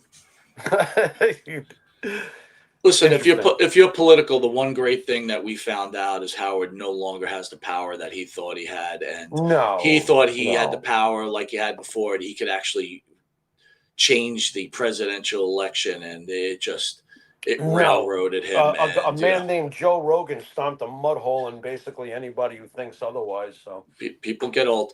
All right, guys, we're going to bring back a favorite. Unfortunately, Jimmy, like I said, I didn't get to set up the show fast enough. So we're going to do this without the cue cards, but I'm going to ask you, we're doing a very strange head-to-head this week. Okay. It's going to be friend of the show, rock and roller, Marty Jannetty. Wow. Against all-time favorite, Sergeant Slaughter. First of all, before we go deeper, how did you come up with this particular matchup? I got to know. So I was thinking about Slaughter, really, to tell the truth. And I was thinking about where does Slaughter rank? And again, guys, I don't spend a lot of time thinking about wrestling, but for the show, I spend time. And I said, where does Slaughter rank in the all-time greats? And again, it doesn't matter where it does. Everybody has their own list. You can't change. And you know what? You can't tell people what they like and don't like. Sergeant Slaughter to me at some points was this incredible star, and then at some points was fucking annoying to me, right? It's a weird thing with me. But anyway, I digress. I said, we're going to do a head-to-head, and I want to do one with Slaughter because Slaughter to me is an iconic figure. I would say at bare minimum, he's in the top 60 professional wrestlers of all time, and that's no knock on him at all. 60 is pretty good. And I might even be giving him a break because you might be able to name 60 better wrestlers than him. But let's just call him top 60. And I said, this guy has wrestled everybody from Don Canoodle to fucking Hulk Hogan to the Ultimate Warrior to the Iron Sheik and on and on and on. I think you'd be hard-pressed not to find a wrestler Sergeant Slaughter has wrestled once or twice throughout his career. So I said, let me pick another star who you could almost give that same top 60 to. Maybe. I don't know. This is what head-to-head's about. So I said, fuck, Marty Jannetty. And that's where we're at. Did I make sense? I don't know, but that's how it came about. Okay, and let me hammer home real fast that there would not be a show if it wasn't for the fact that at a junior high bus stop in 1981, Mike came over and started asking me about wrestling, and the first wrestler that Mike Monty fell in love with was Sergeant Slaughter. Mm-hmm. We would not have this show. I'm convinced that, well, first of all, we wouldn't have the show if we don't have that conversation to start with. But without Sergeant Slaughter, you needed a spark. Just like I discovered a spark when I first started watching. I gravitated towards somebody. You got to, and you gravitated towards Slaughter. So I'm still amazed. Why have we never had Sergeant Slaughter on? Has it just been timing, or so Sergeant Slaughter? This is a good question. Sergeant Slaughter still connected to the WWE in a way, and Okay. kind of answered Him and Jimmy Hart both are very weary of going on podcasts. Okay. All right. Well, at least I have an idea of what's going on. At least Jimmy did a promo with us way back. You remember that, right? Jimmy's a good guy, but we've the seen him reason they don't sometimes. go on is they don't want to. Yeah. They don't want to get. They don't want to get. Look, we started the show early talking about Allison Kay not liking our titles on the show. She thought it was Right. clickbait. Okay, so We're Sergeant the Howard Slaughter Stern and of Jimmy. wrestling, Mike. I got you, guess but that's what you- Sergeant Slaughter and I Jimmy guess that's what you're Hart don't saying. want to be put in that predicament. Okay. Yeah, I got you. Do I want one day to have Sergeant Slaughter on? Fuck yeah, bro. Oh my God, yeah. That interview would be purely wrestling. There wouldn't even be any political This is conversation or a anything. this is a very, very interesting fucking matchup. This is very. I will also say this: I do enjoy. Listen, one thing about this show is wrestlers get to talk about things that they don't get to talk about on podcasts. Because to us, Jimmy, like I said, we've said this before. We decided a long time ago we wanted to hear what these guys think. Yeah, Everybody could find that. Yeah, we want to know the people. We want to know where they're coming from with, and it's tied. It all ties into wrestling, but they also ties into their thoughts. But anyway, and we've also asked some pretty key wrestling questions. I mean, after the Tony Atlas eyewitness account of Bruiser Brody is one of our most. It's not like we don't. Of course we do, but we want to know at the end of the day not just what you did as a wrestler, but more importantly, who are you as a person? And by the way, Tony returns back to our second annual Christmas Monte The Pharaoh special on the 21st or the 20th, I think. All right. So anyway, Jimmy, for the best of your ability, I'm sorry I don't have the cue cards. Can you tell people the rules of head-to-head to the best of your ability? I don't mean to put you on the spot. No, you're not putting me on the spot. By the way, before you do that, I did want to say one thing. Guys out there watching, one of the biggest misses I thought the WWE had was when, what do you call it? Lacey? When she was doing the Cobra Clutch Challenge. Yeah, they could have really went far with that, Jimmy. They fucking blew that, bro. They blew that so bad. She had one of the strangest careers ever when you think about it. Her first year, she was a trajectory to be a star, and then just poof.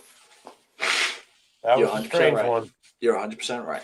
All right, let's get to the category, shall we? Category number one is Mike skills without the place cards. How you do on the magic mic there, or am I magically disappearing to the John? We got Matt skills, like Jerry Lynn's coming on. Need I say more? Can you get it done in the ring? Category 3, back of the baseball card. Yep, it matters. It still matters at the end of the day. Oh, but it's scripted. I want to know what you did and what you didn't do. Thank you. It factor. Well, it's better than the shit factor. Don't make me turn to Me Television tonight to watch Patty Duke reruns. What are you doing? I mean, like Patty Duke? What the? That's not even my grandparents' show. What the fuck? People who haven't seen head to head, Jimmy, like what would be a wrestler with the it factor? Hogan, Austin, Taker, not Jack Swagger. You with me? Understood. All right, there we go. That's it factor. It's better than shit factor. And then, of course, category 5, probably in many ways, it could be the most important thing of all, your influence on the industry. Whoa. There you go. If you go to Monte The Pharaoh channel, there is a Bruno Sammartino against Jerry Lawler. Yes. And shockingly at the words, but the fact is Jerry Lawler beat Sammartino and almost handily, Jimmy. And almost handily did it. Was it 3 out of the 5? 3 out of the 5. To me, that's handily, right? He got handily to me is 4-1. 3 out of 5 means you took it to the limit, but you won. You know what I mean? It's like a 5 games in baseball. Fair enough. So, but hey, it was a good matchup. But we were surprised that Jerry Lawler won, but he did win. He did. And if we did it again, he'd probably win again, one way or the other. Those cases are closed. Those careers are done. Just like these two. So let's see what we got. All right. We're going to talk Mike skills, Jimmy. Mike skills? Sergeant Slaughter or Mike Marty Jannetty. Mike skills. Well, to me, it's pretty obvious. I'd much rather listen to Sergeant Slaughter on the microphone. for sure. I mean, for sure. Slaughter was what a great voice too. What was that gargle? He like gargled with nails when he talked. Let me ask you though: was Slaughter a guy that can make you come to the arena? The character alone could. It didn't hurt that he was a good talker. How's that? Fair enough. The Fair character enough. alone could. Look. Sergeant Slaughter got me to the Comac Arena two or three times. He fought Backlund in the main event. I think he fought Andre one night in the main event at the Comac Arena. I was there to see Slaughter. I was there to see Andre too, obviously, but Slaughter was definitely a wonderful opponent. Come on, that's a good match back in those days. I'm going to agree with you. Sergeant Slaughter just isn't just better than Marty Jannetty. He pisses all over Marty Jannetty. On Mike?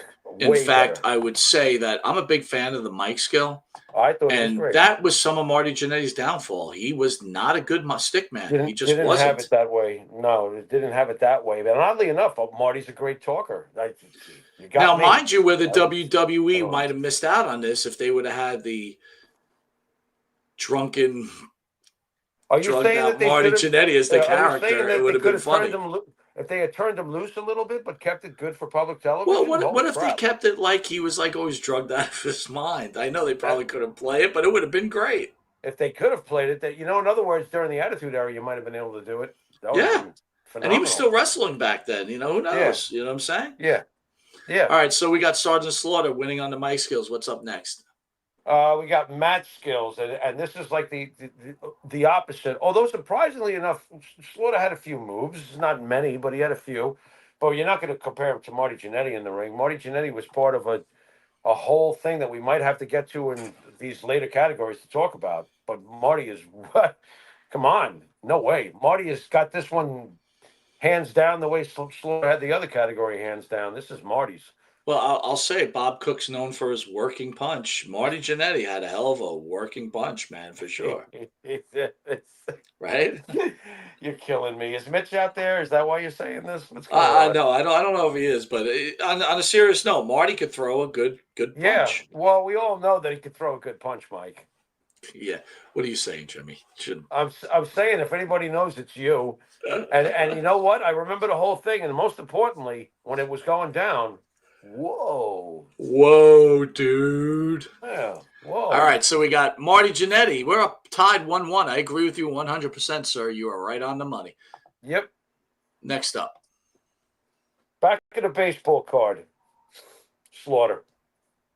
Hey, you can't take it away. One way or the other, the guy was world champion, and he held some important, other titles around the country, around the globe, and whatever. Look, listen, at the end of the day, world champion, America's champion, AWA, world tag team champion in the NWA.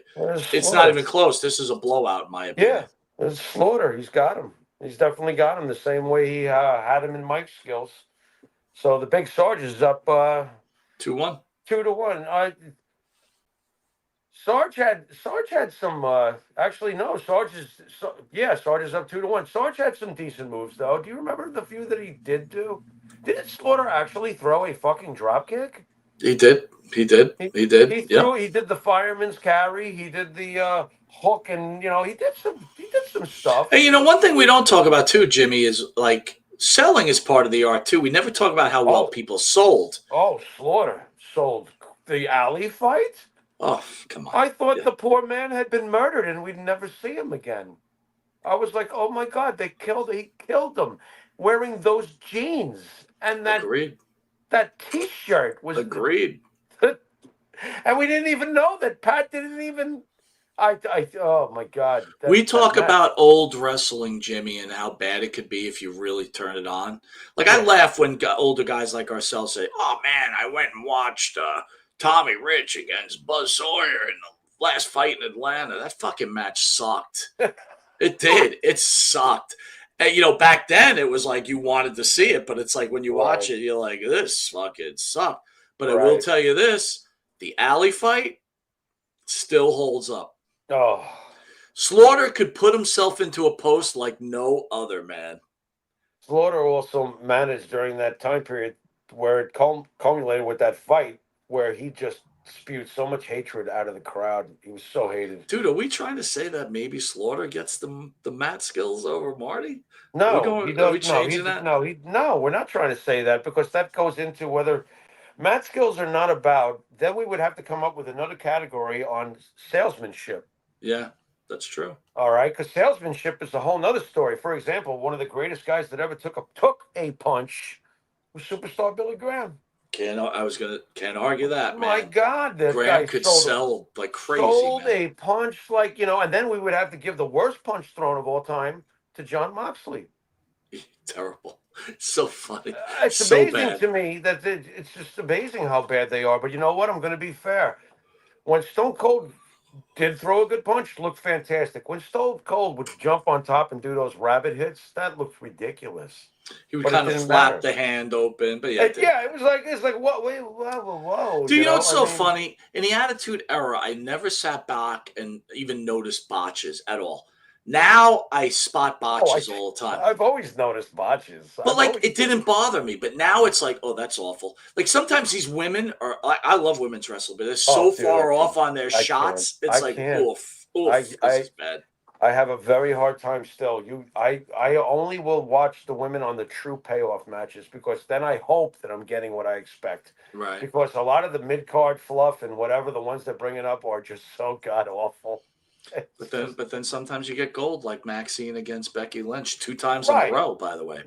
And you know what I'll say to that? If Maxine goes right back when she's not working with Becky, if she goes right back to whatever she was in the ring before that, Yeah. I'll say to her what Gene Simmons said to Peter Chris. Congratulations. You wrote Beth. Great job. What have you done with your other 99 at bats? That's good points. Good points. Gene could say that to him. Gene and Paul wrote him a kabillion hits, so he could say that. All right, so we got 2-1. What's the next category, my friend?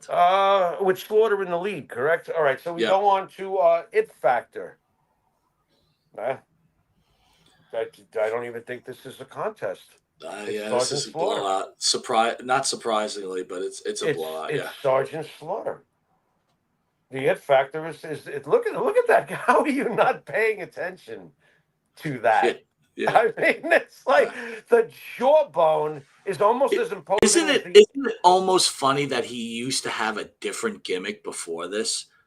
Like, I can't imagine that guy being anything but Sergeant Slaughter. Right. With that chin and everything else. You know what I mean? You might as well say, what the fuck do you mean? Hulk Hogan was a bass player in a band? Right. You know what I mean? It's like, what are you talking about? Anything that's not that man being Sergeant Slaughter just doesn't fit at all. He's such a natural. Look at that jawbone. It's almost as imposing as that AI Pharaoh jawbone that your fucking AI gives me. Hey, listen, don't get mad at AI. All right, last category, 3-1 right now. Slaughter, it's over, but let's see if we could at least have a Toronto Blue Jay comeback. Well, here's where it gets interesting. Oof, I want to hear this one, man. Influence on the industry? No, because I'm going to ask you to go first, and then I'm going to tell you what I'm thinking about this, and see if there's any sanity in what let's see how well I know my partner. Let me see how well I know my partner. Influence on the industry. All of a sudden, on the cover of it all, it says Sergeant Slaughter, right? WrestleMania, the Cobra Clutch Challenge, the Alley Fight, G.I. Joe. The list is long. Yeah. But then now I'm thinking my partner's got a rabbit in the hat. So now I'm saying, okay, so Marty Jannetty, what's the influence on the industry? Well, after Marty's career is over, maybe his influence on the industry has even grown, considering all the podcasts he's done, all the stories that have been written about him with all the issues. He also accidentally crippled a guy in the ring, on and on and on. I'm still going to go with Sergeant Slaughter, Jimmy, but if I'm thinking that's where you're going, I see where you think it's close. I could be totally off, but go ahead, Jimmy. Okay. Here's the only thing I'm going to ask you before I even make an answer definitively. Sure. Sergeant Slaughter's type of character is no more. They don't do it anymore. Right. They don't.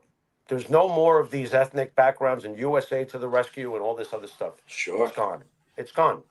They don't do it anymore. Cobra Clutch Challenge, challenges in general. The last time you'd have to go back almost 20 years to our fine guest with the Master Lock. We'd have to go to General, Monte The Pharaoh to see the last challenge when yeah. Jimmy In attempted to get general, out of the Master Lock. in general, they're gone. Okay, so as far as action figures go, GI Joe really fallen to the wayside, and action figures were made huge through Hogan and the rest of them. So I don't give that to Slaughter. It's gone. Okay. Now here's the interesting weird So thing. you're trying to say, as much as we think that Slaughter influenced the industry, everything he's done is no longer. So go ahead. It's no longer because of the type of character he was and the things that he excelled at. They don't do anymore. Right. I've just pointed these things out, right? You agree with what I've said so far, right? You know what? Okay. I see. I love where you're going with this because it's very intelligent. Here's where things get really interesting. If it wasn't for teams like obviously the Rock and Roll Express and the Rockers, you don't get a Hardy Boys.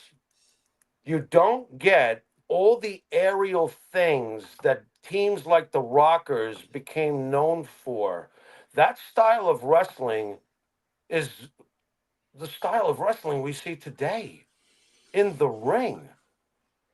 So Marty Jannetty is one of the prototypes and pioneers of the aerial style that you and I were never wanting to see first and foremost. We grew up on power, but that doesn't matter here. What matters here is that the Rockers and Marty's style of wrestling opened the door for people like the Hardy Boys and the Young Bucks. You wouldn't have the Young Bucks without the Rockers and the Rock and Roll Express and guys like that during that time period. So the weird thing, you're actually adding to my potential decision to choose Marty by mentioning that in post-career, Marty has blown Slaughter out of the water. Whether his wackiness is irrelevant or not, it's been irrelevant. People have talked about Marty big time post-career in comparison to Sarge. And then there's this footprint in the ring that his style of wrestling has left that is still so prominent today. So here's the weird answer, I guess. True influence on the industry that we see today? Marty Jannetty. Jimmy, you have swung me. I'm going with Marty Jannetty. I can't argue that point. You're 100% right. Bizarre. You are 100% right. It's Marty Jannetty, and it's Marty Jannetty by a blowout, the way you just explained that. Yeah. Yeah, I agree. And you know what, too? You can't take away the E in entertainment either. The Rockers were fucking entertaining. Well, you know what? Listen, you explained it. The industry is leaned way heavy towards Marty Jannetty than it would have Sergeant Slaughter. Absolutely. And, goes back to, Lacey. It didn't work, even though I wanted it to work. Right. History shows it didn't work. Yeah. So you're right, dude. And that style that Marty was perfecting, he was perfecting it with Shawn. Shawn becomes before AJ Styles. Don't you see how this all goes? It's like, this whole aerial style is cemented by Shawn Michaels as far as the individual guy. Then there's AJ. Then there's the Kenny Omegas, whether you love them or hate them. These are the guys. And you have to go back to the Rockers. So Marty's thumbprints are all over this shit. 100% right. Well, but Sarge still wins. But Sergeant Slaughter is still champion. He is. Well done, Sarge. It makes iconic sense too. Sergeant Slaughter. Yep. But it makes sense. A lot after you said that, I'd almost think Marty winning that last category. If we weighted the categories, Marty could win. If you weighted it. Because overall influence in the industry is the most important part, right? It is. Said that when I was reading them out in the beginning, the categories, and it stands true. It's the most important one. That's why Hogan is Hogan. I was watching a documentary on Austin last night, and do you realize, I know we all realize, but to hear it again, hammered home that really, we only really had Stone Cold for 98 and 99. In 2000, he's hurt. In 2001, WrestleMania comes around and he turns. So we only really had the glass crashing, psychotic, oh my God, it's Stone Cold for like 2 years. It's amazing to me. The influence that Hogan did, what was it, 9 straight WrestleManias? Well, I thought I heard a podcaster say, Hogan was hot for like 3 or 4 years. No, dude, Hogan was. Oh no, he wasn't. Hogan No, he was. What was he in the wasn't. WWE a year before the first WrestleMania? So now you're talking 2 years, and he main evented all the way to WrestleMania 7. Hogan was the #1 draw from the moment they put the strap in this business. The moment they put the strap on him the first time, all the way past the NWO turn. You can say whatever you want. He's the #1 draw.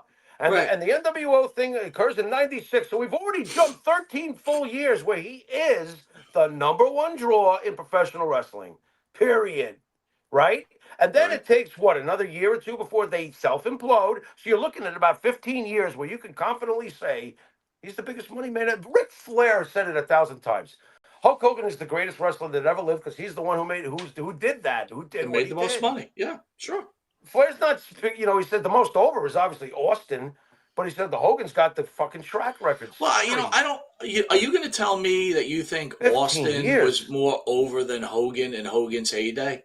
And no, I'm not going to say that, but what I will say is this. I will say this. The loudest pop, and it's well known anyway, but it's true. The loudest pop I ever heard was January 4th of 1999 when Austin's glass crashed and he came out to help Cactus Jack win the Mankind win the world championship for the first time. When that glass crashes, that crowd, I've Listen, never heard still to this anything day, like when that glass crashes, you get it's always goosebumps. huge, You but just get that goosebumps. night, go back and look at that night, and the raw. You can barely hear his theme as he comes down. You could barely hear it. It's Well, like, oh let's my be. God. This is where we should always talk about the players, though. It's still not Hogan. You had Mick Foley hot off of being thrown off the top of a cage. It was Austin though coming out, man. No, but I understand that. But it's Yeah. also you had The Rock, who was at the point everybody just fucking hated that guy. Right? It was a perfect storm. The circumstances. That's what you're getting at, right? The And it was Perfect just storm. like it was fucking unbelievable, dude. Perfect storm. You know what was Good. another huge pop people forget about when Warrior made the Mad Russian honky tonk. Oh my at the God. Garden. Oh my God, that was so fucking great, When the dude. music hit, I'll fight That anybody. was so great. My God. Oh my God, man, what a reaction. And you know what? Give Honky Tonk Man tons of credit. He took Yeah. those fucking clotheslines like a champ. It was fucking great, dude. It He looked couldn't like he even had get his murdered him. jumpsuit off. He's trying to get it.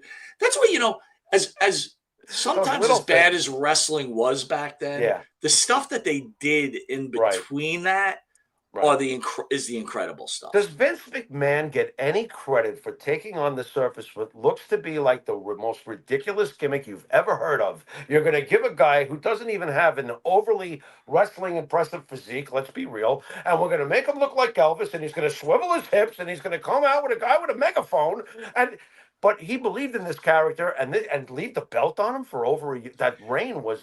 And there's not one person watching this show right now that can't sing the Honky Tonk Man's theme song. Any credit for Vince McMahon coming up with like, okay, let's do that. Let's push that to the fucking moon. Any credit for that? I think people when it's all said and done, people realize Vince McMahon, if he was a baseball player, would be the Babe Ruth.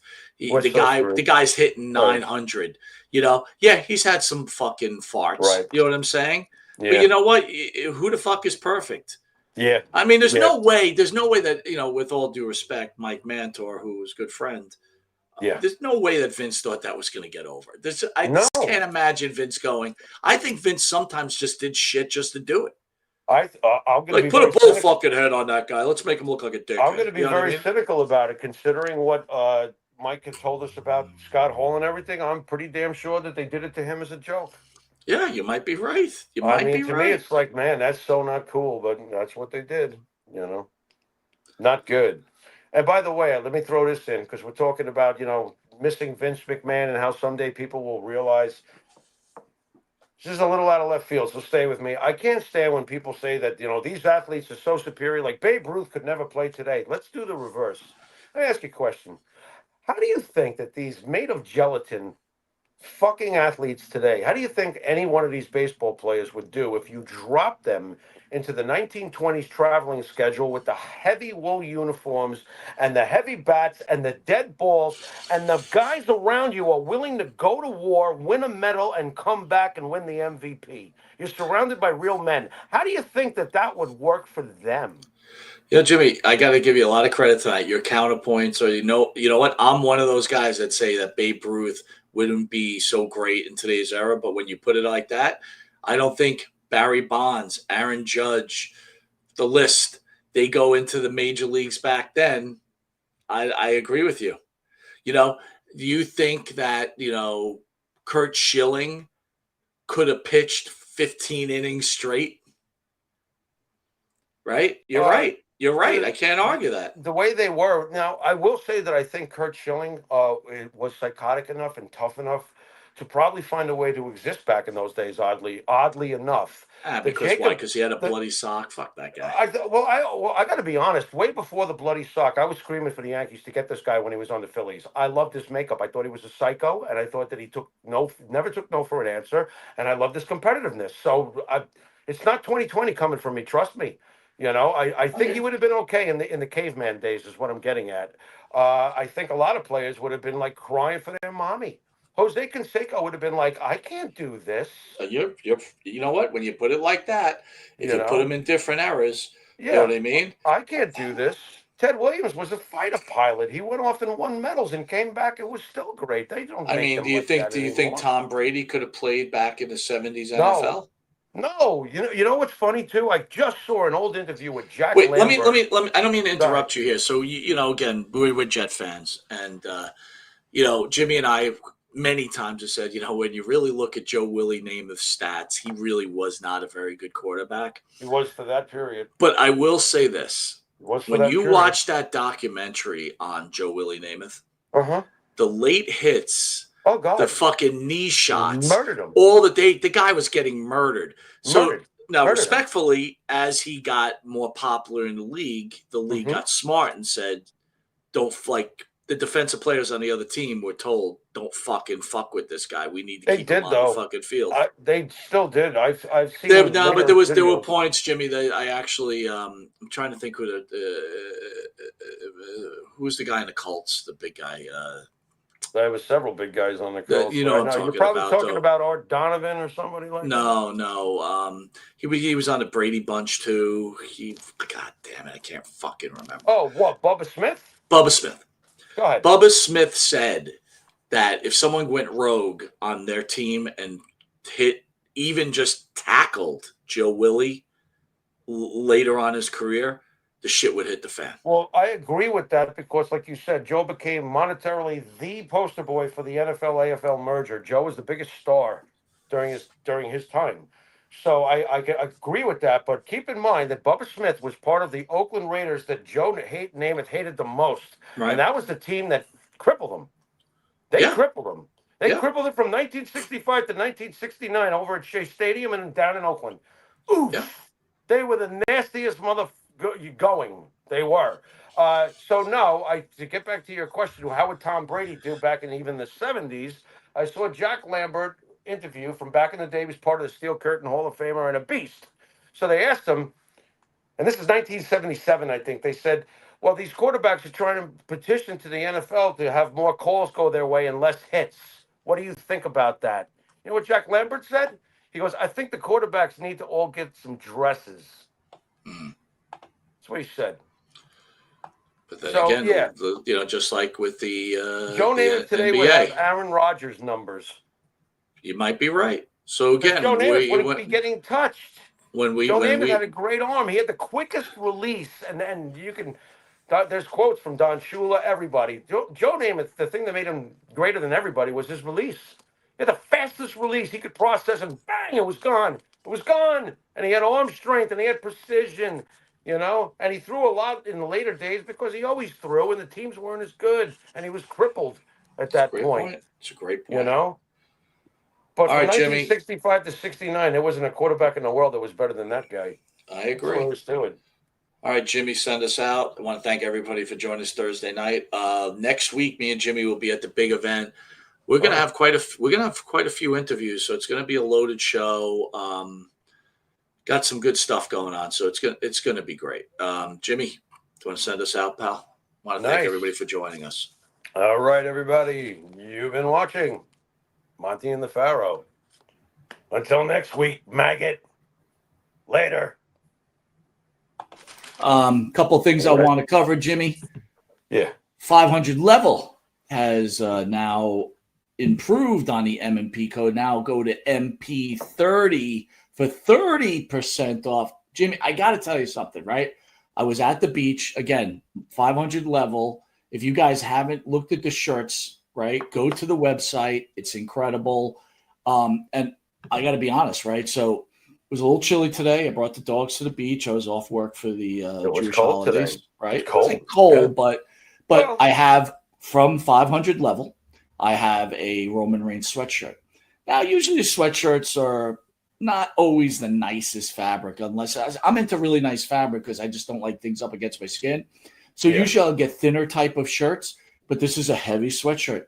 The fabric, unbelievable. And you're going to get a deal at 30% off, Jimmy. I mean, my God, it's a no-brainer, guys. I am telling you, once you get one shirt from them, you'll get 50. I guarantee it. And they've got all the sports. Yeah, dude, tell me what you think of it, Jimmy. They're so comfortable. I got to get a long sleeve now. I'm telling you, I got to, because it was chilly today, especially for a guy who's been in Panama City Beach the last 2 years. It was chilly today, and I love the material. It's so silky. Is that the right word for it? I don't know. No, absolutely, dude. It's so comfortable. So yeah, I got to get myself some leveled long sleeves. That's for sure. 30%. And again, it doesn't. They got plenty of wrestling stuff. They got baseball stuff. They've got football. They got everything, dude. MMA. They got it all, man. And I'm telling you, it's very high quality. Again, 500 level code MP30, 30% off. So if a T-shirt costs you $20, what's 30% off on $20, dude? It's enough. 10 plus another 20% tacked on top. Not much. It's a steal. I agree. I want to remind everybody too, the Monty and the Pharaoh show, hit the QR code, be willing to check out our shows on YouTube, where we got almost 24,000 subscribers. Go to our Facebook page where we're approaching 27,000 subscribers. And again, if you feel like donating to the show, please go to the Monty and the Pharaoh webpage, hit donate. Helps us bring in more guests. Trying to entertain Jim. We've got the big event coming up, so a lot of good stuff happening right now.